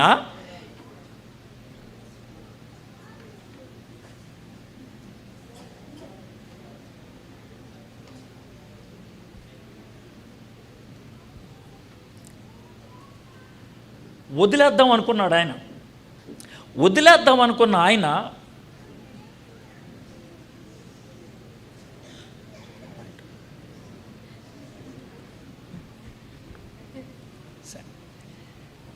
వదిలేద్దాం అనుకున్న ఆయన ఒక్క కళతో, జాగ్రత్త వినండి, ఇది మీరు చాలా జాగ్రత్త వినాలి, ఒక్క కళతో తన నిర్ణయం పూర్తిగా మారిపోయింది. ఒక్క కళ 24వ వచనం చూడండి. తాను లేచి ఆ అమ్మాయిని చేర్చుకున్నాడు. 1 షాట్, 1 డ్రీమ్, తన లైఫ్లో ట్రాన్స్ఫర్మేషన్ వచ్చింది. ఎందుకు వచ్చింది ఆ విధమైన మార్పు? 17 సంవత్సరాల యోసేపు ఆ కళ నుంచి నేర్చుకున్నదేంటి, ఆ కళ నుంచి తెలుసుకున్నదేంటి? తాను నమ్మిన ధర్మశాస్త్రం ప్రకారం మరియమ్మను వదిలేయాలి. అలాంటి వ్యక్తి తాను మరియమ్మను దగ్గరికి తీసుకోవడానికి ఇష్టపడ్డాడు. తనకున్నటువంటి రూల్ ప్రకారం మరియమ్మను దగ్గరికి చేర్చుకుంటే, గర్భవతి అయిన మరియమ్మ తన పక్కనుంటే అప్పుడు మరియమ్మనే కాదు ఈయన కూడా రాళ్ళతో కొట్టి చంపుతారు. చావుకు తెగించి అలాంటి నిర్ణయం ఎందుకు తీసుకున్నాడు? అది సరదాగా తీసుకునే నిర్ణయం కాదు. అటు ధర్మపరంగా ఆయనకి సమస్యే, రెండోది సామాజిక పరంగా కూడా సమస్యే. సమాజం ఆయన చంపేస్తుంది, ధర్మపరంగా ఆయన మాట తప్పినవాడవుతాడు. ఇది ఆయనకున్నటువంటి సమస్య. అయినప్పుడు కూడా ఒక్క కళ తన జీవితాన్ని మార్చేసింది. ఎలా మార్చింది, ఎందుకు మార్చింది, అది మనం చూస్తే జాగ్రత్త విందాం. సో ఈ కళను మనం యోసేపు గారి యొక్క భావంలో చదువుకుంటూ వెళ్దాం. అంటే యోసేపు గారు అయితే కనుక ఈ కళని లేచి విశ్లేషించుకుంటూ ఉంటే ఎలా విశ్లేషిస్తారు? దావీదు కుమారుడు అయిన యోసేపు, నన్ను దావీదు కుమారుడు అని ఎందుకు పిలిచారు? మా నాన్న పేరు దావీదు కాదు కదా, మా నాన్న పేరు దావీదు కాదు కదా. చూడండి ఒకసారి మీరు కొంచెం మత్తయి సువార్త అలా పైకి వెళ్ళండి. పైకి వెళ్ళి 16వ వచనం చూడండి. 16వ వచనం, మొదటి అధ్యాయం 16వ వచనం. యాకోబు మరియ భర్త అయిన యోసేపును కనెను. అంటే యాక్చువల్గా యోసేపు గారి నాన్నగారి పేరేంటి అంటే యాకోబు. అంటే అబ్రహాము, ఇస్సాకు, యాకోబు వాళ్ళు కాదు. మీకు అర్థమైందా? మీకు అనుమానం వస్తుందని క్లారిటీ ఇస్తాను. ఆ యాకోబు కాదు. సార్ మరి వీడికి ఎందుకు యాకోబు అని ఉందంటే, నా పేరు ఎడ్వర్డు, బోల్డ్ మంది పోయి ఎడ్వర్డ్ అని పేరు పెట్టుకుంటారు, దాన్ని నేనేం చేయను. అర్థమైందా? కాబట్టి పేర్లు చాలామందికి ఉండొచ్చు. అర్థం. ఈ యాకోబు ఆ యాకోబుకి మధ్యన 1800 సంవత్సరాలు ఉంది. 1800 సంవత్సరాలు. కాబట్టి ఈ యాకోబు కాదు. కానీ ఒకటి మాత్రం తెలిసింది, ఏంటది? యోసేపు గారు నాన్నగారి పేరేంటి? యాకోబు. కానీ గబ్రియల్ దూత గారు ఏమని పిలిచారు? దావీదు కుమారుడైనటువంటి యోసేపు అని. ఎందుకు పిలిచారు దావీదు కుమారుడైన యోసేపు? ఇది యోసేపు గారికి రావాల్సినటువంటి మొట్టమొదటి క్వశ్చన్. ఇశ్రాయేలీలందరికీ దావీదు అనగానే ఏం గుర్తొస్తుంది? గుర్తుపెట్టుకోండి, ఇశ్రాయేలీలకి 3 ప్రాముఖ్యమైన వ్యక్తులు. 3. ఎవరంటే అబ్రహాము, రెండోది ఎవరంటే మోషే, మూడోది ఎవరంటే దావీదు. అర్థమైందా? మోషే లాంటి ప్రవక్త మళ్ళీ ఒకడు వస్తాడు అన్నారు, అది ఒక కళ. రెండోది ఏంటంటే దావీదు యొక్క అబ్రహాం యొక్క వంశావళిలో ఒకడు పుడతాడు, ఆ రక్షకుడు అన్నారు, ఆయన ఎవరు అనేది తెరిచూపు. అయితే అదేవిధంగా దావీదు నుంచి కూడా ఒక విషయం ఉంది. సమూయేలు 2వ గ్రంథం 7వ అధ్యాయంలో దావీదు గారి పాపం మొత్తం చెక్కలు, బంగారం, గంగారం అంతా కూడా సమకూర్చుకొని దేవుడితో అన్నాడు, దేవా నేను నీ కోసం మందిరం కడతాను, మరి నువ్వేమో ఎక్కడ గుడారంలో ఉన్నావు, నేనేమో పెద్ద రాజ్యం కట్టేసుకున్నాను కదా, నీ కోసం మందిరం కడతానంటే ఐడియా మంచిదే కానీ మందిరం కట్టడానికి నువ్వు సరిపోవయా అన్నాడు. అదేంటి ప్రభా అని అంటే, నీ చేతికి చాలా రక్తమైంది, అయితే నువ్వు టెన్షన్ పడకలే, నువ్వు సంపాదించిన బంగారం, నువ్వు తెచ్చిచ్చిన చెక్కలు గిక్కలన్నీ అవి ఉంచు, నీ కొడుకు కడతాడు. నీ కొడుకు ఎవరు కట్టారు? సొలొమోను కట్టారు. అయితే ఆ నేపథ్యంలో సమూయేలు 2వ గ్రంథం 7వ అధ్యాయంలో దేవుడు దావీదుతో మాట్లాడుతూ ఒక ప్రాముఖ్యమైనటువంటి నిబంధన చేసుకున్నాడు దావీదుతో. ఏమన్నాడు తెలుసా? నీ సింహాసనం మీద నా కొడుకు కూర్చుంటాడు, నీ సింహాసనం మీద నా కొడుకు కూర్చుంటాడు, ఆయన రాజ్యానికి అంతముండదు. ఇది చెప్పాడు. కాబట్టి ఇశ్రాయేలీలంతా కూడా దావీదు యొక్క సింహాసనం మీద కూర్చునే రాజుగారి కోసం ఎదురు చూశారు. మీకు అర్థమైందా? సో ఇప్పుడు ఒక్కసారిగా యోసేపుకి దావీదు పేరు వినబడంగానే ఆయనకి ఎవరు గుర్తొచ్చారు? వాళ్ళ ముత్తాత అయినటువంటి దావీదు గారు గుర్తొచ్చారు. దావీదుతో దేవుడు చేసుకున్నటువంటి నిబంధన గుర్తొచ్చింది. దాంతో ఓహో, ఇప్పుడు మనకు పుట్టబోయేటువంటి ఈ వ్యక్తి ఆ తాలూకా వ్యక్తి అన్నమాట. ఇది అర్థమైంది ఆయనకి. దీంతో నేను చెప్పదలుచుకుంది ఏంటంటే, 17 సంవత్సరాల యోసేపుకి సొంత బైబిల్ లేకపోయినా, సొంతగా బైబిల్ చదువుకోవడానికి అవకాశం లేకపోయినా, ఆయన ప్రతి శనివారం కూడా సబ్బాతు దినాన్న ఆయన సినగాగు అంటే యూదుల ప్రార్థనా మందిరంలోకి వెళ్ళి కూర్చున్నప్పుడు యాజకులు తెరిచి చదివినటువంటి వాక్య భాగాన్ని నెమరు వేసుకొని హృదయంలో దాచుకుంటే ఆయనకు అంత చరిత్ర తెలిసింది. 17 ఏళ్ళకే. మనం అడ్డగాడుదల్లాగా పెరిగాం. సొంతగా బైబిల్ ఉంది, మొబైల్లో బైబిల్ ఉంది, ఇన్ని బైబిళ్ళు ఉన్నా ప్రతి ఆదివారం దేవుని వాక్యం వింటూ మళ్ళీ స్పెషల్ మీటింగులు, తర్వాత యూట్యూబ్లో మీటింగులు, ఇన్ని ఉన్నప్పటికీ కూడా మనకి ఎంత చరిత్ర తెలుసు? మనోడికి బైబిల్ లేదు, మనోడికి ఎలాంటి అవకాశం లేదు, ఏదో ఎప్పుడో విన్నాడు, తన హృదయంలో దాచుకున్నాడు. ఇప్పుడు చెప్పంగానే ఇదనమాట అనే విషయం ఆయనకి అర్థమైంది. ఇది మొదటి విషయం. అర్థమైందా? మళ్ళీ వెనక్కి వద్దాం. 20వ వచనం.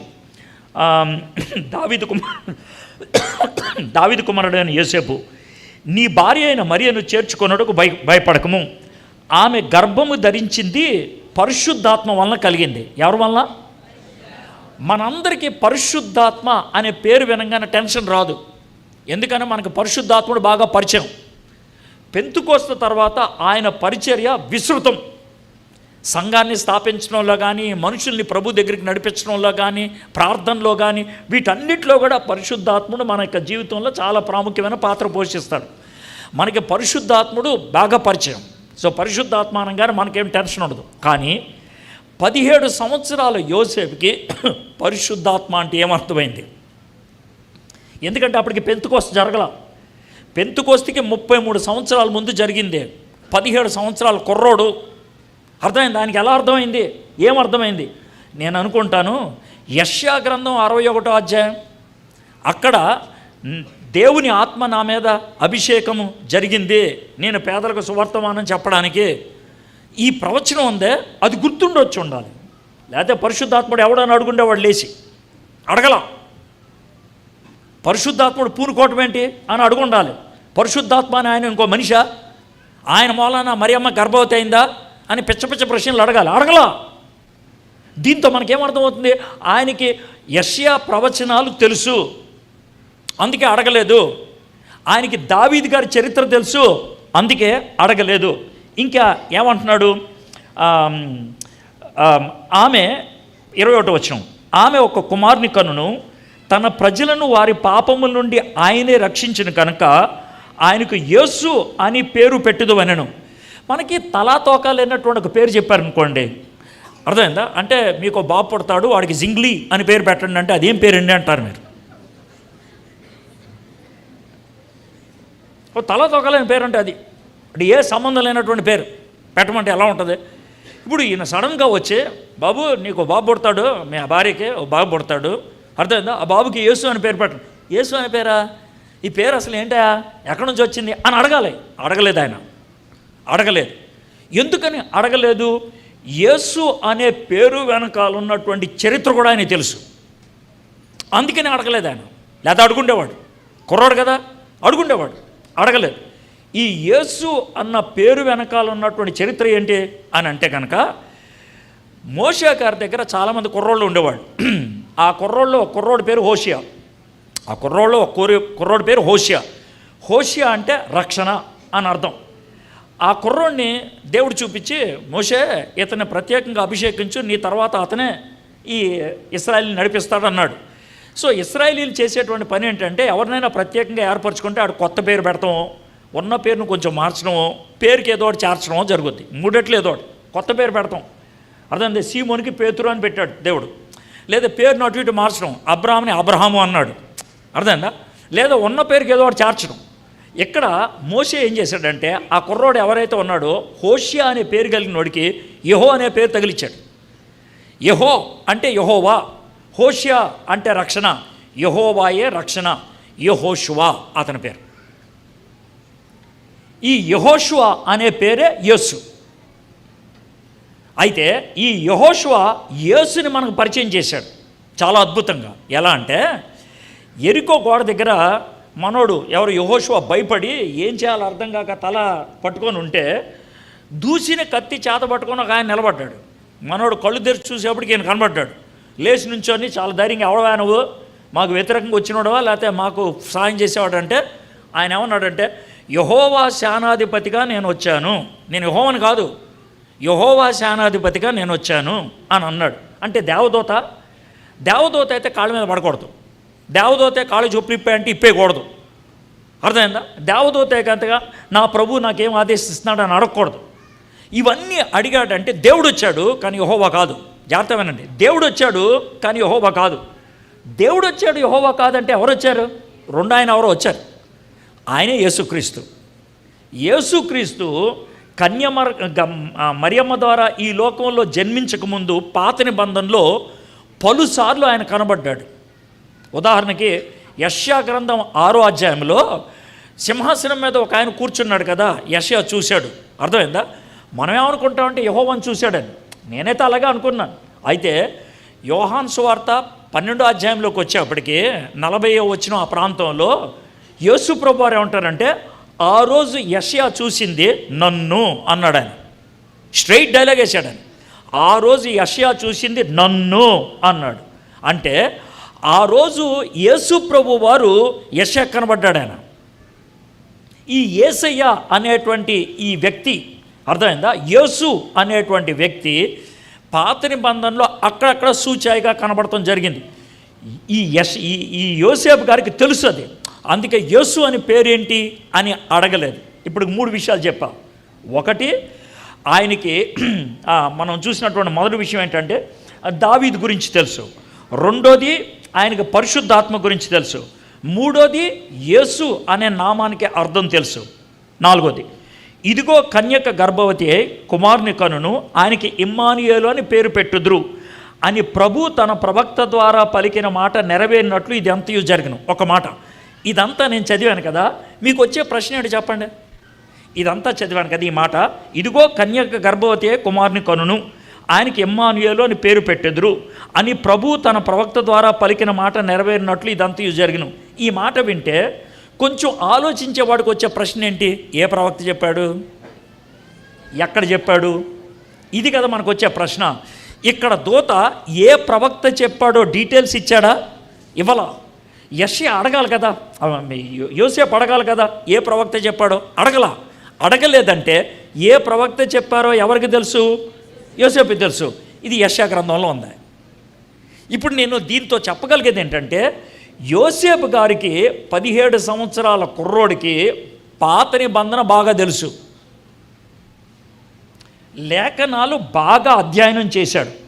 తనకిచ్చినటువంటి అవకాశంలో లేఖనాలు బాగా అధ్యయనం చేశాడు. ఇప్పుడు అధ్యయనం చేస్తే మనకు వచ్చేది ఏంటి సార్ అని అంటే, జాగ్రత్త వినండి. దేవుడు మనతో మాట్లాడితే మనకు అర్థమయ్యే భాషలో మాట్లాడతాడు, తన భాషలో మాట్లాడతాడు. మనకు అర్థమయ్యే భాషలో మాట్లాడతాడు, తన భాషలో మాట్లాడతాడు. దేవుడు ఉపయోగించే భాష ఏంటి సార్? ఇది ఏమన్నా భాషల వరమా? నో, ఇది అందరి గురించి మాట్లాడుతున్నాను. భాషల వరం అనేది కొంతమందికి ఉంటుంది, నేను దాని గురించి మాట్లాడతా, అందరి గురించి మాట్లాడతా. అందరితో దేవుడు మాట్లాడేటువంటి ఒకే ఒక పద్ధతి ఏంటనంటే బైబిల్. దేవుడు ఏదైనా మాట్లాడితే బైబిల్ని ఎదురు పెట్టుకొని మాట్లాడతాడు. దేవుడు ఏదైనా మాట్లాడితే బైబిల్లోంచి మాట్లాడతాడు. ఇది ఆయన చేసేటువంటి పని. మీకు ఉదాహరణ చెప్తాను.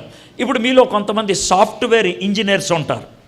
ఈ సాఫ్ట్వేర్ డెవలపర్స్ ఏం చేస్తారంటే ఏదో ఒక లాంగ్వేజ్ ఉపయోగిస్తారు. C++ అని, లేదనంటే జావా అని, ఇలాగ ఒక లాంగ్వేజ్ ఉపయోగిస్తారు. C++లో నేను ఒక డిజైనింగ్ చేస్తే, ఒక యాప్ డెవలప్ చేస్తే దాన్ని ఎవరు చదవగలరు? దాన్ని ఎవరు డీకోడ్ చేయగలరు? దాన్ని ఎవరు అర్థం చెప్పగలరు అంటే C++ వచ్చిన వాళ్ళే. అదేవిధంగా దేవుడు చెప్పేటువంటి మాటలు ఎవరు అర్థం చేసుకోగలరు? బైబిల్ తెలిసిన వాళ్ళే. మీరు బైబిల్ బాగా చదివితే దేవుడు మీతో మాట్లాడటానికి ఒక మాధ్యమం ఉంటుంది. వీడికి బైబిల్ తెలుసు, నేను మాడొచ్చు. దీనికి బైబిల్ తెలుసు, నేను మాడొచ్చు. నీకు బైబిల్ తెలియకపోతే దేవుడు ఎలా మాట్లాడాలో ఆయనకు అర్థం కాదు. అర్థమైందా? యోసేపుతో దేవుని దూత వచ్చి ఎందుకు మాట్లాడాడు అంటే ఆయనకి తెలిసిన బైబిల్, ఆ బైబిల్ని ఆధారం చేసుకొని మాట్లాడాడు. కాబట్టి యోసేపులాగా నాకు ఎంత బైబిల్ తెలుసు, దేవుడు నాతో ఎందుకు మాట్లాడట్లేదు?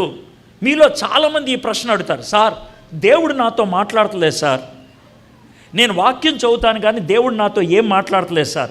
దేవుడు మాట్లాడతాడు, కానీ నీకు అర్థం అవట్లేదేమో, నీకు వినబడట్లేదేమో.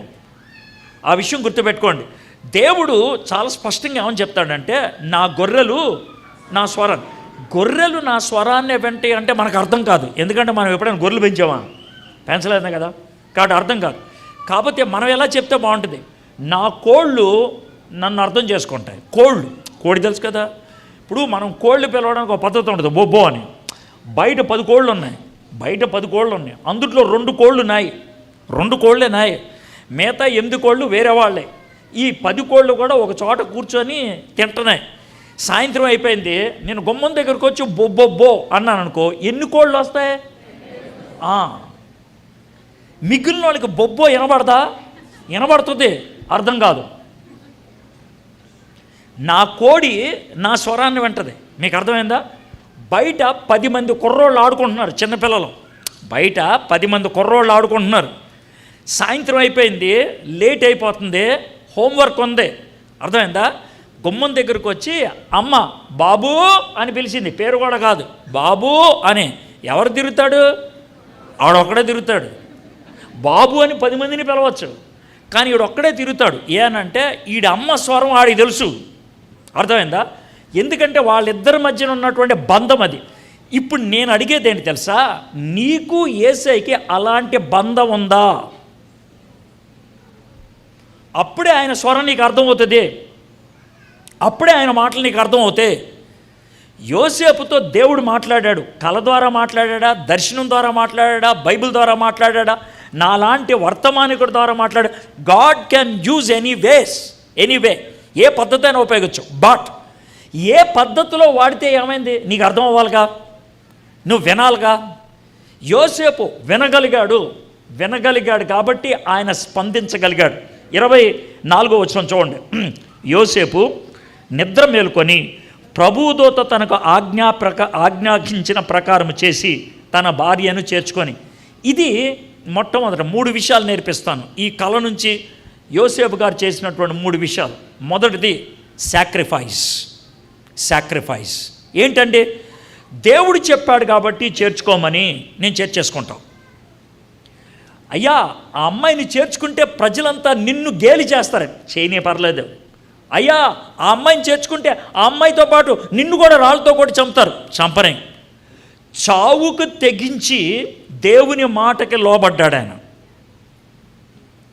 దేవుని మాటకి లోబడటం అనేది మన సౌకర్యాన్ని బట్టి కాదు, మనకి వీలుని బట్టి కాదు, అన్నీ బాగుంటే కాదు, రిజల్ట్ ఏంటో తెలుసుకొని కాదు. అది అప్పుడు విధేయత అవ్వదు. లోబడినప్పుడు అది ఎక్కడికి దారి తీస్తుంది నాకు అనవసరం, ఎలాంటి పర్యవసానం ఉంటుంది నాకు అనవసరం. దేవుడు చెప్పాడు, నేను చేస్తాను. కాబట్టి ఆయన చావుకు తెగించి లోబడ్డాడు. 17 సంవత్సరాల యోసేపు. ఒకవేళ మీకే కల వచ్చిందనుకోండి, మీరేం చేస్తారు చెప్పండి? మీకు ఒక విచిత్రమైన కల వచ్చింది, ఆ కల్లో ఒక దేవదూత వచ్చి మీతో మాట్లాడాడు, మీరేం చేస్తారు చెప్పంటారా? ఆ దేవదూత కల విని ఫస్ట్ ఆఫ్ ఆల్ మీరు ఉప్పొంగిపోతారు. దేవదూత మనతో మాట్లాడంటే మనం సూపర్ అనుకుంటాడు, ఇది నెంబర్ 1 అనుకొని, నాలాంటి పనికిమాలిన స్పీకర్లు మీ దగ్గరికి 10 మంది వస్తే 10 మందితో కూడా అదే కల చెప్తాడు. కొంతమంది నాకు మొదలు పెడతారు, సార్ 15 ఏళ్ల క్రితం నాకు ఒక కల వచ్చింది అంటాడు. ఆ కళ ఇప్పటికీ 10 మందిని అడుగుని ఉంటాడు. అర్థమైందా? ఈ కళ 10 మందిని అడిగితే 15 అర్థాలు చెప్తారు. వాడు చేసే పని ఏంటంటే 10 మంది 15 అర్థాలు చెప్పారు కాబట్టి ఏ అర్థమో నాకు తెలియదు కాబట్టి నేను వదిలేస్తాను. పైగా ఏమంటాడంటే, బ్రదర్ దేవుడు క్లారిటీ ఇవ్వలేదు బ్రదర్, ఇది మనం ఇచ్చేటువంటి జాబ్. కానీ యోసేపు ఎవరిని అడగలేదు, ఎవరిని అడగగలిగేటువంటి విషయం కాదు. అరే నా భార్య గర్భవతి అయింది, ఇంకా పెళ్ళి అవ్వలేదు మా ఇద్దరికి, ఏం చేయమంటారని ఎవరిని అడుగుతాడు సార్? అడగలా. దేవునితో తనకున్నటువంటి సంబంధాన్ని బట్టి ఒక అద్భుతమైన నిర్ణయాన్ని తీసుకున్నాడు. అది సాక్రిఫిషియల్ డెసిషన్. ఆయన త్యాగపూరితమైన నిర్ణయం తీసుకున్నాడు. రెండో విషయం చెప్తాను నేను, చూడండి 21వ వచనం. ఆమె ఒక కుమారుని కనును, తన ప్రజలను వారి పాపముల నుండి ఆయనే రక్షించిన కనుక ఆయనకు యేసు అని పేరు పెట్టుదు అనెను. గుర్తుపెట్టుకోండి. చిన్నప్పటి నుంచి 2 ఉదాహరణలు చెప్తాను, అప్పుడు ఇక్కడికి వస్తాను, మీకు క్లారిటీ వస్తుంది. చిన్నప్పుడు మనకి స్కూల్లో వెళ్ళినప్పుడు అందరికీ పుస్తకాలు ఇచ్చే రోజు వస్తుంది, అందరికీ పుస్తకాలు ఇస్తారు. గుర్తుపెట్టుకోండి, నీకే పుస్తకం ఇచ్చారో నీ పక్కన వాళ్ళు కూడా అదే పుస్తకం ఇచ్చారు. మీ క్లాసులో 40 మందికి ఉంటే 40 మందికి అదే పుస్తకం ఇచ్చారు. కాబట్టి పిల్లలు ఏం చేస్తారంటే పుస్తకం ఇవ్వంగానే దాని మీద ఎందుకని ఇది నాది కదా, ఆ పేరు రాయటం అనేది ఇది నాది అని ఓనర్షిప్ డిక్లేర్ చేయటం కదా. ఒకవేళ నీ పక్కన ఉన్నవాడు మరే నా పేరు చెప్తాను రాయి అంటే ఎలా ఉంటుంది? ఊరినే నా పేరు చెప్తాను రాయరంట, నీ పేరు ఎందుకు చెప్తాను రా, ఇది నా పుస్తకం, నా పేరు చెప్తాను అని అంటావు కదా. ఇది చిన్నప్పుడు. ఇంకొంచెం పెద్దయ్యావు, 15-20 ఏళ్ళు వచ్చాయి. నాలాంటోడు ఎవరో నీకు బుజ్జి కుక్కనిచ్చాడు. బుజ్జి కుక్క పిల్ల, చిన్నది కుక్క పిల్లనివ్వగానే నువ్వు చేసే పని ఏంటి? దానికి ఒక పేరు పెడతాం. అర్థమైందా? అయితే కుక్క పిల్లని తీసుకొచ్చి దీనికి నేను ఈ పేరు పెట్టానంటే మీ పక్కింటోడు ఆ పేరు బాగాలేదు, నేను పేరు పెడతానంటే నీకు ఎలా ఉంటుంది? నా కుక్క పిల్లకు నువ్వు పేరు పెడతావేంట్రా అని అంటారు కదా. నా పుస్తకం మీద నీ పేరు రాయటం అంటే, నా కుక్క పిల్లకి నీ పేరు పెట్టడం ఈ చిన్న చిన్న విషయాలు. పెద్ద విషయం, ఫర్ ఎగ్జాంపుల్ మన ప్రమోద్ గారికిను బ్లెస్సీకి ఓ బాబు పుట్టాడు అనుకుందాం, ఓ పాప పుట్టింది అనుకుందాం. వాళ్ళు కొన్ని నెలల తర్వాత నేను వాళ్ళ ఇంటికి వచ్చాను. ఏమంటే మాకు బాబు పుట్టాడు, మా పాప పుట్టింది అని నా చేతిలో ఇచ్చారు. నేను చూసి ప్రార్థన చేసి, చాలా బాగుందమ్మా, ఈ బాబుకి సహృద్ అని పేరు పెట్టండి అన్నాడు అనుకో. వీళ్ళకి వచ్చే ప్రశ్నలు ఏంటో, నేను ఏమన్నా అడిగానా? బయటికి నా మీద ఉన్న గౌరవంతో సైలెంట్గా ఉండొచ్చు, కానీ బయటికి వెళ్ళిపోయింది ఆడవాడండి పేరు పెడతానికి, ఆడవాడు పేరు పెడతానికి. కొన్ని ఏమన్నా సలహా అడిగానా? అడగలేదే. అయితే పేరు పెట్టడం అన్న దాన్ని నేను ఎందుకు చెప్తానంటే, పేరు పెడితే వీడు నావాడు, ఇది నాది అని డిక్లేర్ చేయటం. అర్థమైంది కదండి? ఇప్పుడు ఈ మరియమ్మ గారికి బాబు పుడతాడు. పుట్టినటువంటి బాబుకి యోసేపు గారు తండ్రిగా నటించాలి, ఉండాలి.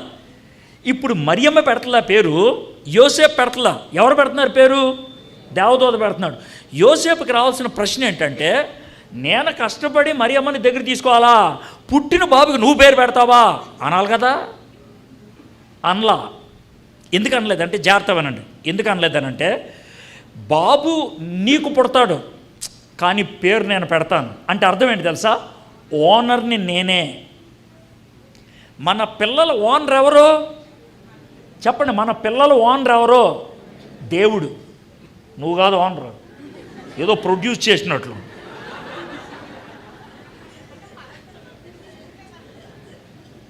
అర్థమైందా? మన పిల్లలకి మనం కాదు ఓనర్స్. ఆ విషయం గుర్తుపెట్టుకోండి, వాదించొద్దు ఇక్కడ. ఎందుకనంటే బైబిల్ ఏమని చెప్పారంటే, మన పిల్లలు దేవుడు మనకిచ్చిన స్వాస్థ్యం, దానికి మనం మేనేజర్. మనం పోయే లోపల మనకిచ్చిన స్వాస్థ్యాన్ని ఎక్కడి దాకా మేనేజ్ చేసామో దేవుడికి చేతిలో పెట్టేసి పోవాలా. ఓనర్ కాదు నువ్వు. ఇది నా కొడుకు, ఇది నా కూతురు అని ఏం రెచ్చిపోవాల్సిన అవసరం లేదు, లెక్కప్ప చెప్పాలి. అర్థమైందా? దేవుడి పిల్లలాళ్ళు, నీ పిల్లలు కాదు. దేవుడు ఓనరు. దేవుడు నీకు అప్పగిచ్చాడు మేనేజర్గా ఉండమని. అర్థమైందా? ఆ పిల్లల్ని కొంతకాలం మేనేజ్ చేస్తావు, వాళ్ళని పెంచుతావు. దేవుడికి ఆశించిన విధంగా వాళ్ళని పెంచి దేవుడి చేతుల్లో పెడితే, ప్రైజ్ ద లార్డ్, ఇది దేవుడు కోరుకునేది. యోసేపు 17 ఏళ్ల కుర్రోడు అర్థం చేసుకున్నాడు. ఆ విషయం అర్థం చేసుకొని మరియమ్మని స్వీకరించడానికి సాక్రిఫైస్ అవుతావు. యేసు అని పేరు పెట్టినందుకు సబ్మిట్ అవుతావు, సబ్మిట్ అయిపోతావు, దేవుడికి అప్పగించుకుంటావు. మూడోది చాలా గంభీరంగా ఉండేటువంటి విషయం ఇదనమాట. 25వ వచనం, ఆమె కుమారుని కనువరకు ఆమెను ఎరుగుకుండెను, అతడు ఆ కుమారునికి యేసు అని పేరు పెట్టెను. జాగ్రత్తవనండి. మరియమ్మ యోసేపులు నేను ఇందాక చెప్పినాడు 17 ఏళ్ళు 15 ఏళ్ళు అప్పుడు వాళ్ళు ప్రధానమైంది. బహుశా ఆమె గర్భవతి అయినటువంటి 2 నెలల్లోనూ 3 నెలల్లోనూ యోసేపుకి అర్థమైంది ఉంటుంది, వదిలేద్దాం అనుకున్నాడు. అయితే దేవుడు ఈ కళ ద్వారా యోసేపుని సెటరైట్ చేశాడు. ఈలోగా మరియమ్మ గారు ఎలిజబెత్ దగ్గర నుంచి వెనక్కి వచ్చింది. అయితే రాగానే ఒక రూల్ వచ్చింది. ఏమనంటే, ప్రతి ఒక్కళ్ళు ఎవరు పుట్టిన ఊరికి వాళ్ళ ఊరు వెళ్ళిపోవాలి, వాళ్ళ వంశానికి సంబంధించిన ఊరు వెళ్ళిపోవాలి అని చెప్పారు. ఇటు మరియమ్మ కానీ యోసేపు కానీ ఎవరు వంశావళిలో పుట్టినోళ్ళు? దావీదు. కాబట్టి దావీదు గారు ఊరు వెళ్ళిపోవాలి. అదేంటది? బెత్లెహేం. వీళ్ళు ఉన్నది నజరేతు. నజరేతు నుంచి బెత్లెహేంకి వెళ్ళటానికి 4 రోజులు నడక. 4 రోజులు పగలు నడుస్తారు, రాత్రి పడుకుంటారు. అర్థమైందా?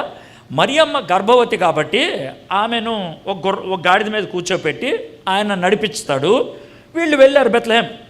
బెత్లెహేం అనే ఊరు యేసు ప్రభు పుట్టినటువంటి కాలంలో చిన్న గ్రామం. జనాభా అనేక మంది పండితులు చెప్పేది మహా అయితే 400 మంది, 400 మంది, 70 లేకపోతే 80 కుటుంబాలు, 400 మంది, ఇది అక్కడ జనాభా. సరే వీళ్ళు ఏం చేశారు, ఆ 70 ఇళ్ళలో 50 ఇళ్ళలో ప్రతి ఇంటికి వెళ్ళి, అయ్యా మా భార్య గర్భవతి, కొంచెం మీ ఇంట్లో స్థలం ఉందంటే పోయా అన్నారు. మొత్తం 50 ఇళ్ళు కూడా. ఈ 50 ఇళ్ళోళ్ళు కూడా మరియమ్మను కానీ యోసేపుని కానీ వీళ్ళు మాకు సంబంధించినటువంటి చుట్టాలు అని అనుకోలే, ఎవ్వరూ అనుకోలే. కాబట్టి మరియమ్మకు కానీ యోసేపుకి కానీ బెత్లెహేం అనే గ్రామంలో తెలిసిన చుట్టాలు ఎవరో లేరు. అర్థమైంది కదా మీకు? చివరికి ఒక ఇంటి ఆయన అంటే, మా వెనకాల ఒక పశువుల పాక ఉంది, ఆ పశువుల పాకలో 2 గేదెలు 3 మేకలు ఉన్నాయి, ఆ 5 పడుకున్నాక ఏమన్నా ప్లేస్ ఉంటే మీరు పడుకోండి అని అన్నారు. అర్థమైందా? అంటే ఆ పశువుల పాకలో మొదటి స్థానం ఎవరిదే? జంతువులది. మిగిలిపోతే ఎవరిదే? మరియమ్మది, యోసేపుది. ఇప్పుడు మరియం వయసు ఎంత? 17 ఏళ్ళు, 15 ఏళ్ళు. యోసేపు వయసు ఎంత? వాళ్ళు ఇన్ని కష్టాలు పడ్డారు. మీకు అర్థమవుతుందా? ఈ విషయం మీరు ఆలోచించారా? మీరేదో కేక్ కోసేసి ఆ రోజు కోడి మాంసం వండేసుకొని బట్టలు వేసేసుకొని ఇంటిపైన స్టార్ వెలిగిచ్చేసేసి హ్యాపీ బర్త్డే హ్యాపీ క్రిస్మస్ అని చెప్పేస్తే అయిపోయింది అనుకున్నారు మీరు. కానీ దాని వెనకాల ఉన్న తతంగం ఇది. ఆ పండగ వాతావరణంలో వాస్తవాన్ని మర్చిపోయారు. అయితే మరియమ్మను యోసేపు ఆ పశువుల పాకలో ఉండేవాళ్ళు. మరి వీళ్ళకి తిండి ఎలాగా? వీళ్ళు ఎలా బ్రతుకుదెరువు ఎలాగా? యోసేపు వృత్తిరీత్యా వడ్రంగోడు. 2 రకాలు ఉంటారు. ఒకళ్ళేమో ధనిక వడ్రంగులు, అంటే వాడికి ఒక షాప్ ఉంటుంది, షాప్లో ఉండి పనిచేస్తాడు. ఈయన పేదోడు, ఈయనకో ట్రంక్ పెట్టి ఉంటుంది, అంటే చెక్కతో చేసిన పెట్టి, ఆ పెట్టిలో మొత్తం అన్నీ ఉంటాయి, టూల్స్ ఏంటి, సుత్తి, ఇవన్నీ. దానికి ఒక తాడు ఉంటుంది, ఆ తాడు మెడకు కట్టుకొని ఇక్కడ రబ్బర్ పెట్టుకుంటారు, ఎందుకంటే ఇక్కడ నొప్పి రాకుండా ఉంటాను పెట్టుకొని, ఈ డబ్బా పెట్టుకొని వడ్రంగే అని అరుచుకుంటూ వెళ్తూ ఉంటారు. రోడ్డు మీద వెళ్తున్నప్పుడు ఎట్రా ఇగో మా కుర్చీ వాడు పాడైంది, మా తలుపు వాడు పాడైంది అంటే బాగు చేస్తే వాళ్ళు అంత బార్లీ లేకపోతే అన్ని గోధుమలు లేకపోతే అంత నూనె లేకపోతే 2 కాసులు ఇచ్చి పంపిస్తారు. ఇవన్నీ రోజంతా కష్టపడింది సాయంత్రం మరియమ్మకి ఇస్తే మరియమ్మ వండితే తిని పడుకునేవాళ్ళు. అర్థమైందండి? ఇది మరియమ్మ యోసేపుల యొక్క విషయం. సరే 9 నెలలు అయిపోయింది. మరియమ్మకి 16 ఏళ్ళు వచ్చేసాయి, యోసేపుకి 18 ఏళ్ళు వచ్చేసాయి. ఇక్కడ నుంచి నేను చెప్పేటువంటి విషయం నేను కాపీ కొట్టి చెప్తున్నాను. ఎవరి దగ్గర కాపీ కొట్టానంటే ఒక ఆయన ప్రసంగం చేశాడు. ఆ ప్రసంగం విన్నా నాకు ఇది బాగా నచ్చింది ఈ పాయింట్, అందుకని మీకు చెప్తున్నాను. కాపీ కొట్టినప్పుడు ఎక్కడ కాపీ కొట్టా చెప్పేస్తే మంచిది. ఎందుకంటే 2 విధాలు. ఒకటి ఏంటంటే నేను ఫీల్ అవును గిల్టీ, రెండోది ఏమన్నా తేడా అనిపించింది నాకు, ఏమన్నా అది తెలియదు ఆయన అడుగంట, అది విషయం. ఇంతకీ ఇది ఎవరి ప్రసంగం సార్ అంటే మామూలువాడు కాదు, చాలా మహానుభావుడు. మీరు నీల్ ఆమ్స్ట్రాంగ్ పేరు విన్నారా? చంద్రుడి మీదకి వెళ్ళాడే, ఆయన చేసిన ప్రసంగం ఇది. ఆయన చేసిన ప్రసంగంలో ఈ మొక్క తీసుకున్నాం. ఆయన ఏమంటాడంటే, నన్ను చాలామంది అభినందిస్తూ ఉంటారు, చంద్రుడి మీదకి మొట్టమొదటి నువ్వు వెళ్ళావు, చంద్రుడు మట్టి ముట్టుకున్నది నువ్వే మొట్టమొదట, నువ్వు ఖతర్నాక్ అది ఇది అంటారు. దాందేమని సార్, నాకంటే ఖతర్నాక్ ఒక అతను ఉన్నాడు, ఆయనకున్న అనుభూతి నాకుంటే బాగుండాను అని అన్నాడు. ఏంట్రా అనుభూతి అని జాగ్రత్త వింటి చెప్తున్నాడు. ఏమనంటే, ఈ విధంగా యోసేపు మరియమ్మల గురించి చెప్పి ఒకరోజు రాత్రి అంట మరియమ్మ 9:30-10 గంటల ఆ ప్రాంతంలో యోసేపు అని లేపిందంట. లేపితే బాగా టైర్డ్ అయిపోయి ఉంటాడా, ఏంటమ్మా మరియమ్మ అంటే, యోసేపు నాకు చాలా కడుపు నొప్పి వస్తుందయ్యా అని ఏడ్చేస్తుంది. ఏమైందమ్మా, నేను తట్టుకోలేకపోతున్నాను, నాకేం అర్థం కావట్లేదు, నాకు ఏం చేయాలో అర్థం కావట్లేదు, కాళ్ళు చేతులు తెలిపోతున్నట్లుందంటే, యోసేపు లెగిసి ఆమె చేతులు పట్టుకొని, అయ్యో అవునా ఇప్పుడు ఏం చేయాలి అనే లోపల పురిటి నొప్పులు స్టార్ట్ అయినాయి, అరవటం మొదలుపెట్టింది. ఆమెకి సహాయం చేయడానికి ఎవరు లేరు, పశువుల పాకలో ఉన్నారు వెనకాల. ఇది పరిస్థితి. ఆ టైంలో బిడ్డ బయటకు వస్తున్నప్పుడు ఆ బిడ్డను చెయ్యితో తాకి బయటికి లాగిన తొలి వ్యక్తి ఎవరు అంటే యోసేపు అన్నాడు. నేను చంద్రుణ్ణి తాకినందుకు ఇంత హడావిడి చేశారే, ఈ భూమి మీదకి వచ్చినటువంటి దేవుని కుమారుడైనటువంటి యేసును తాకిన యోసేపు ఇంకెంత గ్రేట్ అని అన్నాడు ఆయన. ఆ అనుభూతి ఎంత గ్రేట్ అని అన్నాడు. ఆ అనుభూతి ఎంత గ్రేట్. యేసు ప్రభుని బయటికి లాగి మరి ఏం తీసుకొని కత్తిరించాడో, అంబ్లికల్ కార్డ్ కత్తిరించి బహుశా ఆ మేకలకి గొర్రెలకి పెట్టినటువంటి ఆ మురికి నీళ్ళతో ఆ బాబుని కడిగి వాళ్ళ దగ్గర ఉన్నటువంటి ఏదో గుడ్డ పేలికలు కట్టి అక్కడ పడుకోబెట్టి ఎనిమిదో రోజున ఆమె ఇంకా పచ్చి పుండు, ఎందుకంటే 16 ఏళ్ళ ఆమె బాబుని తొలిసారిగా కన్నది. సిజేరియన్ కాదు, డాక్టర్స్ ఎవరు లేరు. ఎలాంటి కఠినతరమైన పరిస్థితి ఉంటుందో మీకు తెలుసు. ఆమె ఖచ్చితంగా 8వ రోజు చేయాల్సిన పని ఇది. ఏంటనంటే వాళ్ళు ఎక్కడున్నప్పుడు కూడా యెరూషలేంకి వెళ్ళాలి. యేసుప్రభుని తీసుకొని యెరూషలేంకి వెళ్ళారు. బహుశా మరియమ్మ బాబును మొయ్యలేదు కదా, యోసేపు బాబును మోసుకుంటూ మరియమ్మను తీసుకొని యెరూషలేంకి వెళ్ళి ఉంటారు. ఇప్పుడు చూడండి, యెరూషలేంలో 8వ రోజు చేసేటువంటి పని అంటే యాజకుడు చేతిలో పెడతారు. యాజకుడు అడిగేటువంటి మాట, ఈ బాబుకి ఏం పేరు పెట్టారు, జాగ్రత్తమనంట. ఇప్పుడు యోసేపు ఏం చేస్తాడు చెప్పంట, ఆ బాబు ఇంక చూసుని ఉంటాడు, మరియం భుజం మీద చెయ్యేసి ఉంటాడు, మరియమ్మ చూసి ఉంటాడు, యాజకుడిని చూసి ఉంటాడు, మళ్ళీ యేసుప్రభుని చూసి ప్రపంచంలో మొట్టమొదటిసారి దేవుని కుమారుడిగా ఈ లోకంలోకి వచ్చినటువంటి ఆ 8 రోజుల బాబును చూసి ఈ బాబు పేరు యేసు అని అన్నాడు. ఈ బాబు పేరు యేసు. యేసు అన్న పేరుకి అర్థం యోసేపుకి తెలుసా? ఇప్పుడు విన్న మాటే ఇప్పుడే మర్చిపోయారంటానికి అది అర్థం. మీరు టీవీ సీరియల్ చూడటం అలవాటయ్యి, సినిమాలు చూడటం అలవాటయ్యి, నేను కథలాగా ఇంత నెమ్మదిగా చెప్తున్న వాక్యం కూడా ఎక్కకపోతే కనుక ఎర్రగా బాధాలు మిమ్మల్ని. అసలు ఏం చెప్పాలి సార్? ఇక ఇప్పుడేగా చెప్పింది. వాక్యం చదివి వినిపించారు 2 సార్లు. ఆ భావానికి అర్థం ఏంటో కూడా చెప్పాను నేను. ఎంత పొడుగు స్టోరీ చెప్పిన తర్వాత కూడా అడ్డంగా తలకపోతే సిగ్గులేదని కనాలా? బండబారిపోయారా అనాలా? జ్ఞాపశక్తి పోయిందా అని అడగాల? యేసు అన్న నామకరణానికి అర్థం ఏంటో దూత చెప్పాడు. ఏమని? ఆయన తన ప్రజలను వారి పాపము నుండి రక్షించును కనుక ఆయనకి యేసు అని పేరు పెడతాం. జాగ్రత్త వినండి. ఇప్పుడు యేసు అన్న మాటకు అర్థం ఏంటంటే ఆయన తన ప్రజలను వారి పాపము నుండి రక్షించును. యోసేపు ఆ బాబును చూసి యేసు అని అన్నాడు. అంటే యేసైని ఏమని పిలిచాడు? నా రక్షకుడు అని పిలిచాడు. నా రక్షకుడు, ఎవడో రక్షకుడు కాదు, నా రక్షకుడు. నేను ఈ లోకములో అబ్బా అనిపించుకునే తండ్రినే, కానీ నాకేమవుతాడు తెలుసా? రక్షకుడు. ప్రపంచంలో మొట్టమొదటిసారిగా యేసు ప్రభువును చూసి యేసు అని పిలిచింది యోసేపు. ఈ కళ ద్వారా 3 విషయాలు నేర్చుకున్నాం. ఒకటి, యోసేపు సాక్రిఫైస్ చేయడానికి ఇష్టపడ్డాడు. రెండోది, సబ్మిట్ అవ్వడానికి ఇష్టపడ్డాడు. మూడోది, సేవియర్ అని పిలిచాడు. అవునా? అయితే ఇప్పుడు టైం 9 అయింది. 9 గంటల 9 నిమిషాలు. నేను ఒక అధ్యాయమే చెప్పా. 1 గంట 3 నిమిషాలు మాట్లాడాను. ఇప్పటికే నేను ఒక అధ్యాయమే చెప్పాను. ఇప్పుడు మీకు చెప్పాను నేను 2వ అధ్యాయం కూడా వెళ్తే 3 గంటలు అవుద్దని. అందుకే చెప్పను, 10 నిమిషాల్లో ముగిచ్చేస్తాను. జాగ్రత్తగా ఏంటనంటే, యోసేపు గారికి మత్తయి సువార్త 1వ అధ్యాయం 2వ అధ్యాయంలో కలిపి 4 కళలు వచ్చాయి. ఎన్ని? 4 కళలు. ఇప్పటికి ఎన్ని కళలు అయ్యాయి? ఒకటే అయింది. ఒకటే కళ. ఒక కళ మీకు వివరించా ఇంతసేపు. ఇంకా 3 కళలు ఉన్నాయి, నేను వివరించను. ఆ కళలు ఏంటో మీకు చెప్తా. ఆ కళల్లో సూచాయిగా ఒక్కొక్క పాయింట్ మనం నేర్చుకుందాం. మీరు దాని నుంచి యోసేపు జీవితాన్ని నుంచి మనం నేర్చుకుందాం. సరే, తర్వాత జరిగిన విషయాన్ని చెప్తాను. యేసు ప్రభు వారికి 5-6 నెలలు వచ్చాయి. యేసు ప్రభు వారికి 5-6 నెలలు. ఈ 5-6 నెలల్లో యోసేపు గారు డెవలప్ అయ్యారు. ఎలా డెవలప్ అయ్యారు? డబ్బా పెట్టుకొని రోడ్డు మీద తిరిగే వడ్రంగి నుంచి షాపు పెట్టుకునేటువంటి వడ్రం కూడా అయ్యాడు. ఆయనకు షాప్ వచ్చింది, షాప్ వెనకాల ఆయన ఇల్లు.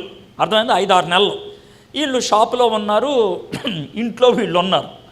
5-6 నెలల తర్వాత ఎవరు వచ్చారు? జ్ఞానులు వచ్చారు.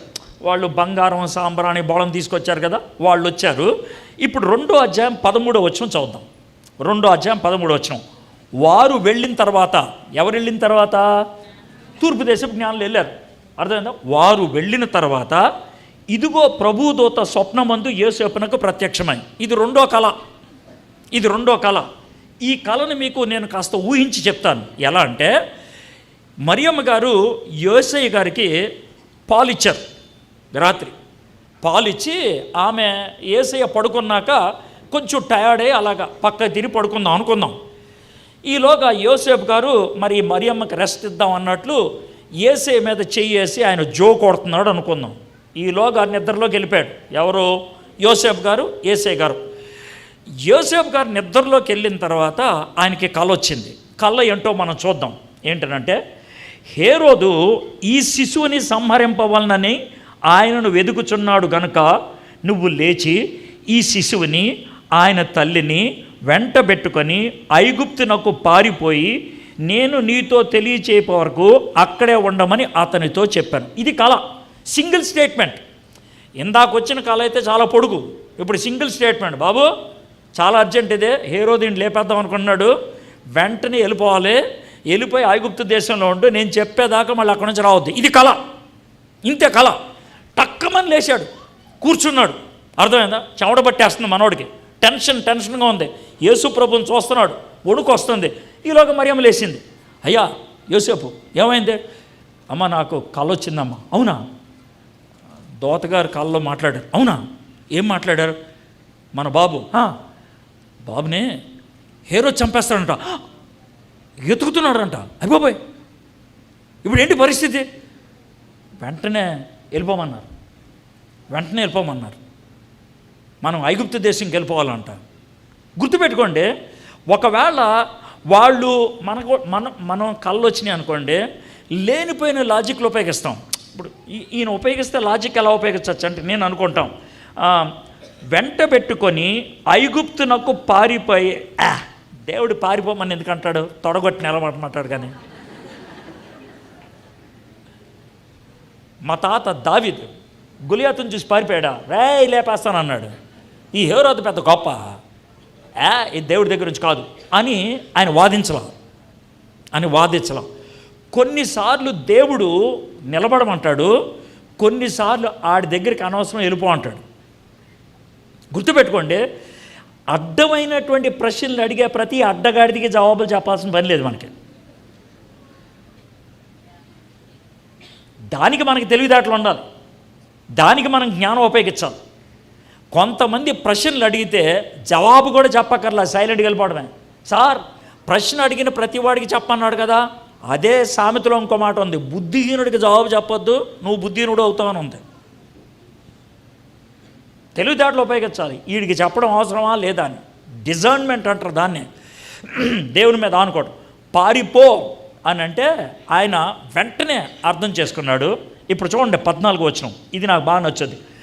అప్పుడు అతడు లేచి తర్వాత ఏముంది? మరియమ్మ కొంచెం లైట్ అయ్యి అంటానికి అప్పుడు లైట్లు ఉన్నాయా? నేను కావాలని చెప్తున్నాను ఈ మాట, నేను కావాలని చెప్తాను. చీకట్లో వాళ్ళు ఉన్నటువంటి ఇంటిలో అర్ధరాత్రి లేచి సామాన్లు వాళ్ళకి ఎంత ఉన్నాయో సర్దుకొని రాత్రి లేచి వెళ్ళిపోయారు వాళ్ళు. రాత్రి లేచి వెళ్ళిపోయారు వాళ్ళు. రాత్రి వేళ శిశువును తల్లిని తోడుకొని ఐగుప్తునకు వెళ్ళి, ఒకవేళ మీలో ఎవరికైనా సరే, ఇప్పుడు ప్రమోద్ గారికి దేవుడి కల్లో, బాబు ప్రమోద్ నువ్వు కర్నూలులో చేసిన పరిచర్య సరిపోద్ది కానీ తెలంగాణ ఎల్లు అని అన్నాడు అనుకో, లేకపోతే కర్ణాటక ఎల్లు అన్నాడు అనుకోండి, లేకపోతే మహారాష్ట్ర వెళ్ళు అన్నాడు అనుకోండి, మనకు వచ్చే ప్రశ్న ఏంటి? తెలంగాణలో ఎక్కడికే, మహారాష్ట్రలో ఎక్కడికే, కర్ణాటకలో ఎక్కడికే. ఎందుకని అన్నాను తెలుసా? తెలంగాణ అనేది ఒక రాష్ట్రం, ఊరు కాదు అది. మహారాష్ట్ర అనేది ఒక రాష్ట్రం, ఊరు కాదు అది. కర్ణాటక అనేది ఒక రాష్ట్రం, ఊరు కాదు అది. ఐగుప్తు అనేది అది రాష్ట్రం కాదు, దేశం. దేశంలో రాష్ట్రాలు ఉంటే, రాష్ట్రాల్లో జిల్లాలు ఉంటే, జిల్లాలో మండలాలు ఉంటే, మండలాల్లో ఊరు ఉంటుంది. దేవుడు దేశం పేరు చెప్పాడు అంతే. ప్రభా నువ్వు అడ్రస్ సరిగ్గా చెప్పాను అడగలా మనోడు. ఐగుప్తులో ఏ ఊరు వెళ్ళాలని అడగల ఆయన. లేచి వెళ్ళిపోయాడు ఐగుప్తుకి. బెత్లెహేం నుంచి ఐగుప్తు బార్డర్ కట్టడానికి 2 రోజులు పట్టింది, 2 days. ఆ తర్వాత ఏ ఊరు వెళ్ళారు నాకు తెలీదు. ఆడున్నారు వాళ్ళు. సుమారు 2 సంవత్సరాలు అక్కడ ఉండిపోయారు. ఈ కళ నుంచి నేను నేర్చుకునేటువంటి పాఠం ఏంటంటే ఇంప్లిసిట్ ఒబీడియన్స్, తక్షణమే లోబడటం. దేవుడు నీకు మాట చెప్తే అర్థమైతే దానికి లోబడాలి. డిలే చేసినట్లయితే ఏమైంది అదే? వాళ్ళు తెల్లారిదాకా ఆగుంటే ఏమైండదు మీరు ఊహించుకోండి. తెల్లారికి సైనికులు వచ్చేవాళ్ళేమో, అవునా కదా? మనలో చాలామంది చేస్తాను సార్ అని చెయ్యరు, ఆలస్యం చేస్తారు. లోన్ ఏమంటారు తెలుసా? నేను చేయడానికి రెడీ అయినా సార్, నేను ఓకే చెప్పేస్తా. చెప్పేది యాక్షన్ ఏది? చెప్పావు యాక్షన్ ఏది? యోసేపు యాక్షన్లో పెట్టాడు. ఇప్పుడు 3వ కల్లోకి వద్దాం. 19వ వచనం. హేరోదు చనిపోయిన తర్వాత ఇదిగో ప్రభు దూత ఐగుప్తులో యోసేపునకు స్వప్నమందు ప్రత్యక్షమై, నీవు లేచి శిశువును తల్లిని తోడుకొని ఇశ్రాయేలు దేశమునకు వెళ్ళుము, శిశువు ప్రాణము తీయజూచుచుండిన వారు చనిపోయారని చెప్పాను. అప్పుడు అతడు లేచి శిశువును తల్లిని తోడుకొని ఇశ్రాయేలు దేశమునకు వచ్చాను. ఇది 3వ కళ. ఈ 3వ కళకి 2వ కళకి తేడా ఏంటంటే 2వ కళలో అర్జెన్సీ కనబడుతుంది, తొందర. 3వ కళలో అర్జెన్సీ ఉండదు, కూల్గా. బాబు ఆడిపోయాడులే, బాబుని తల్లిని తీసుకొని వెళ్ళు. 2వ కళలో రాత్రి ప్రయాణం చేశారు. 3వ కళకి రాత్రి ప్రయాణం చేసినట్టు లేదు. బహుశా తెల్లారిదాకా ఆగారేమో, లేదా 2 రోజులు ఆగారేమో. అర్థమైందా? తప్పేం లేదు. ఆ కళ యొక్క సీరియస్నెస్ అదే. ఇప్పుడు వెనక్కి వెళ్ళాలి. పైగా దేవుడు ఎక్కడికి వెళ్ళమని చెప్పాడు? బెత్లెహేంకి వెళ్ళమని చెప్పాడా? చెప్పలా. అది ఊరి పేరు. యోదయాకి వెళ్ళమని చెప్పాడా? చెప్పలా. అది రాష్ట్రం పేరు. ఎక్కడికి వెళ్ళమని చెప్పాడు? ఇశ్రాయేల్ దేశం. ఎక్కడ కూడా క్లారిటీ ఇవ్వాలా. ఇశ్రాయేల్ దేశం వెళ్ళాలన్నాడు. మళ్ళీ ఎక్కడి నుంచి ఇశ్రాయేల్ దేశం బోర్డర్ దాకా వెళ్ళాడు. వెళ్తే ఏం జరిగింది? నెక్స్ట్ 22-23. అయితే అర్కలాయు తన తండ్రి అయిన హేరోదునకు ప్రతిగా యోధా దేశమును ఏలుచున్నాడని విని, ఇప్పుడు యోధా దేశానికి వెళ్ళాడు. ఎందుకని? యోధా దేశంలో ఏ ఊరుంది? బెత్లెహేం. బెత్లెహేంలో యోసేపుకి ఏముంది? ఒక ఇల్లు ఉంది. సో మనం పాతింటికి వెళ్ళిపోదాం అనుకున్నాడు ఆయన.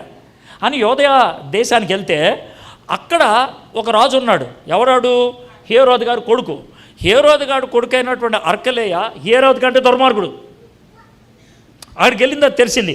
తన తండ్రి అయిన హేరోదునకు ప్రతిగా యోధా దేశముని ఏలుచున్నాడని విని అక్కడికి వెళ్ళవరిచి, ఇప్పుడు 4వ స్వప్నం. స్వప్నమందు దేవుని చేత బోధింపబడిన వాడై గలిలయ ప్రాంతములకు వెళ్ళి నజరేతను ఊరికి వచ్చి అక్కడ కాపురం ఉండెను. దీన్నే మీకు ఏమంటాను తెలుసా? దేవుడు కొన్నిసార్లు, జాగ్రత్త వినండి, కొన్నిసార్లు ప్రత్యక్షత క్రమక్రమంగా ఇస్తాడు. ప్రోగ్రెసివ్ అంటే ఏంటి తెలుసా? నువ్వు అక్కడికి రా అని అంటే నేను అక్కడికి వెళ్ళిన తర్వాత అప్పుడు చెప్తాడు నెక్స్ట్ ఎక్కడికి వెళ్ళాలో. కానీ మనకొచ్చిన బాధ ఏంటి తెలుసా? నువ్వు మొత్తం నాకు రూట్ మ్యాప్ ఇవ్వు, చివరి ఎక్కడికి వెళ్ళాలో చెప్పు, అప్పుడు టోటల్గా ప్లాన్ వేసుకుంటాను నేను అని అంటే కుదరదు.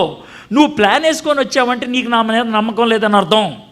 నీకు నా మీద నమ్మకం ఉంటే, నువ్వు నా మీద పూర్తిగా ఆనుకునే వ్యక్తివైతే నేను చెప్పిన చోటికి రా, ఆ తర్వాత నేను చెప్తాను. ప్రోగ్రెసివ్ రెవల్యూషన్, క్రమక్రమంగా దేవుడు ప్రత్యక్షపరుస్తాడు. ఇక్కడ ఇజ్రాయెల్ దేశం రా అన్నాడు. వచ్చిన తర్వాత నువ్వు యోదయా కాదు నజరేత్కి వెళ్ళాలి అన్నాడు. నజరేత్కి వెళ్ళిన తర్వాత, లేకపోతే గలిలయకి వెళ్ళిన తర్వాత నువ్వు నజరేత్కి వెళ్ళి అన్నాడు. అర్థమైందా? దీంతో మనకి టోటల్గా ఈ 2 అధ్యాయాల్లో యోసేపు గురించి మనం నేర్చుకోగలిగేటువంటి పాఠాలు ఏంటి? తెలిసింది పాటించేవాడు నీతిమంతుడు. తనకు తెలిసిన దానికి ఛాలెంజ్ చేస్తూ దేవుడు కొత్త విషయాన్ని చెప్తే దేవుని మాటకి విధేయత చూపించి అంగీకరించేవాడు. 3వది, దేవుని మాటల్ని అర్థం చేసుకోవడానికి వాక్యం బాగా తెలిసినటువంటి వాడు. 4వది, దేవుని వాక్యాన్ని లోబడటానికి చావుకైనా తెగించిన వాడు. 5, దేవునికి ప్రభు అధికారము ఇవ్వడానికి ఇష్టపడిన వాడు. 6, ఆయన యేసయ్యని తొలిసారిగా రక్షకుడు అని పిలిచినటువంటి వాడు. 7, దేవుడు తనకేమైనా చెప్తే కనుక ఏమాత్రం కూడా ఆలస్యం చేయకుండా లోబడేవాడు. 7 పరిపూర్ణంగా అవగాహన లేకపోయినా తెలిసిన దానికి అనుగుణంగా వ్యవహరించేవాడు. ఎన్ని పాఠాలు నేర్చుకున్నారు చూడండి. 17 నుంచి 20 ఏళ్ల లోపల యోసేపు ఇదే. 20 years ఇక్కడికి వచ్చేప్పటికి అంతకు మించి లేదు వయసు. అంత యవ్వన వయసులో ఇంత దివ్యమైనటువంటి ఆయన పరిపక్వతను చూపించగలిగాడు, విశ్వాసాన్ని చూపించగలిగాడు. మరి మనకి అలాంటి విశ్వాసం ఉన్నదా? నెంబర్ 2, యోసేపు తల్లిదండ్రులు ఎలాంటి వాళ్ళో నాకు తెలియదు, కానీ ఆయన పెంపకం ఎలాంటిదో మనకు అర్థమవుతుంది. ఈ చిన్న విషయం చెప్పి నేను ముగిస్తాను. యోసేపుకి మరియమ్మకి తర్వాత సుమారు ఒక 6 పిల్లలైనా పుట్టుండొచ్చు. చూద్దాం. మార్కు సువార్త 6:3. ఇతడు మరియ కుమారుడు కాడా? ఇతడు యాకోబు, యోసే, యోదా, సీమోను అనువారి సహోదరుడగు వడ్లవాడు కాదా? ఎవరి గురించి? యేసయ్య గురించి. 4 అబ్బాయిల పేర్లు చెప్పారు. ఈ 4 అబ్బాయిలు యేసయ్య పుట్టిన తర్వాత మరియమ్మకి యోసేపుకి పుట్టిన 4 కొడుకులు. తర్వాత ఇంకేమంటున్నారు? ఇతని సోదరీమణులందరూ మనతో ఉన్నవారు కాదా? పేర్లు చెప్పలేదు, సోదరీమణులు అన్నారు కాబట్టి కనీసం ఇద్దరైనా ఉండాలి. సో యేసు ప్రభు వారికి 12 ఏళ్ళు వచ్చేదాకా యోసేపు ఉన్నాడు. చాలామంది చరిత్రకారులు చెప్పేది ఏంటంటే బహుశా 34-35 ఏళ్ళు వచ్చేటప్పటికి యోసేపు చచ్చిపోయాడు. అంటే అప్పటికి యేసు ప్రభు వారి వయసు ఎంత? 18 ఏళ్ళు అప్పుడు పుట్టాడు. 35 ఏళ్ళు అంటే యేసు ప్రభుకి మ్యాక్సిమం 16-17 ఏళ్ళు, లేదా 34 ఏళ్ళు చచ్చిపోతే 16-15 ఏళ్ళు. ఇది చాలామంది చెప్పే మాట ఏంటంటే యేసు ప్రభు వారు వాళ్ళ తండ్రి చచ్చిపోయేటప్పటికి 14-15 లేదా 16 ఏళ్ళు ఇది వయసు. తల్లి ఒకరోజు పిలిచిన ఉంటుంది యేసుని, యేసు తమ్ముడు వాళ్ళు నిద్రపోతున్నారా? మమ్మీ చెల్లెళ్ళు నిద్రపోతున్నారా? బాబు కూర్చో. మరి మీ నాన్నగారు చాలా కష్టపడి పనిచేసేవాడు రా. అవునా? అవును మమ్మీ. ఆయన కష్టపడి వడ్రంగి పని చేస్తే మనందరికీ భోజనం ఉంటుందిరా. ఇప్పుడు లేడు మీ నాన్న, మీ అబ్బ లేడు అని అంటే, మమ్మీ నువ్వేం చెప్తున్నావు నాకు అర్థమైంది. బహుశా మమ్మీ భుజం మీద చేయేసి ఉంటాడు, దగ్గరికి తీసుకొని ఉంటాడు. మమ్మీ నాన్నగారు నాకు వడ్రంగి పని నేర్పించారు, నాకు కుర్చీలు చేయటం వచ్చు, తలుపులు చేయటం వచ్చు, మంచం చేయటం వచ్చు. యేసు ప్రభు దేవుడిగా నోటి మాటతో విశ్వాన్ని సృష్టించాడు, మనిషిగా వడ్రంగి వృత్తిని నేర్చుకున్నాడు. నేను రేపటి నుంచి పని చేస్తాను. 15వ ఏట నుంచి 30వ ఏట దాకా 15 ఏళ్ళు కుటుంబం మొత్తాన్ని పోషించాడు యేసయ్య. యోసేపు నుంచి నేను నేర్చుకోగలిగే పాఠం ఏంటనంటే, మంచి తండ్రిగా, దేవుణ్ణి నమ్మిన తండ్రిగా, దేవుని భక్తిలో పెరిగిన తండ్రిగా కొడుకుని తను తర్వాత కుటుంబాన్ని పోషించగలిగే సమర్థుడిగా పెంచాడు ఆయన. తన వృత్తిని కొడుక్కి నేర్పించాడు ఆయన.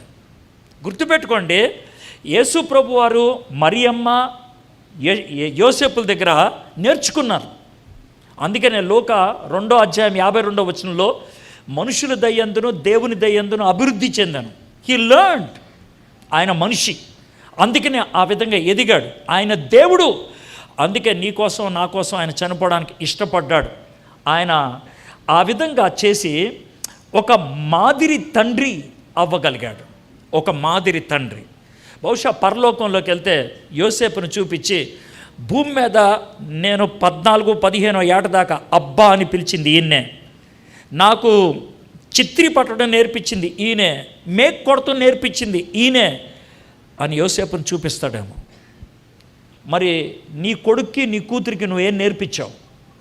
ఇది కుటుంబ విషయం గురించి అని నేను విన్నాను.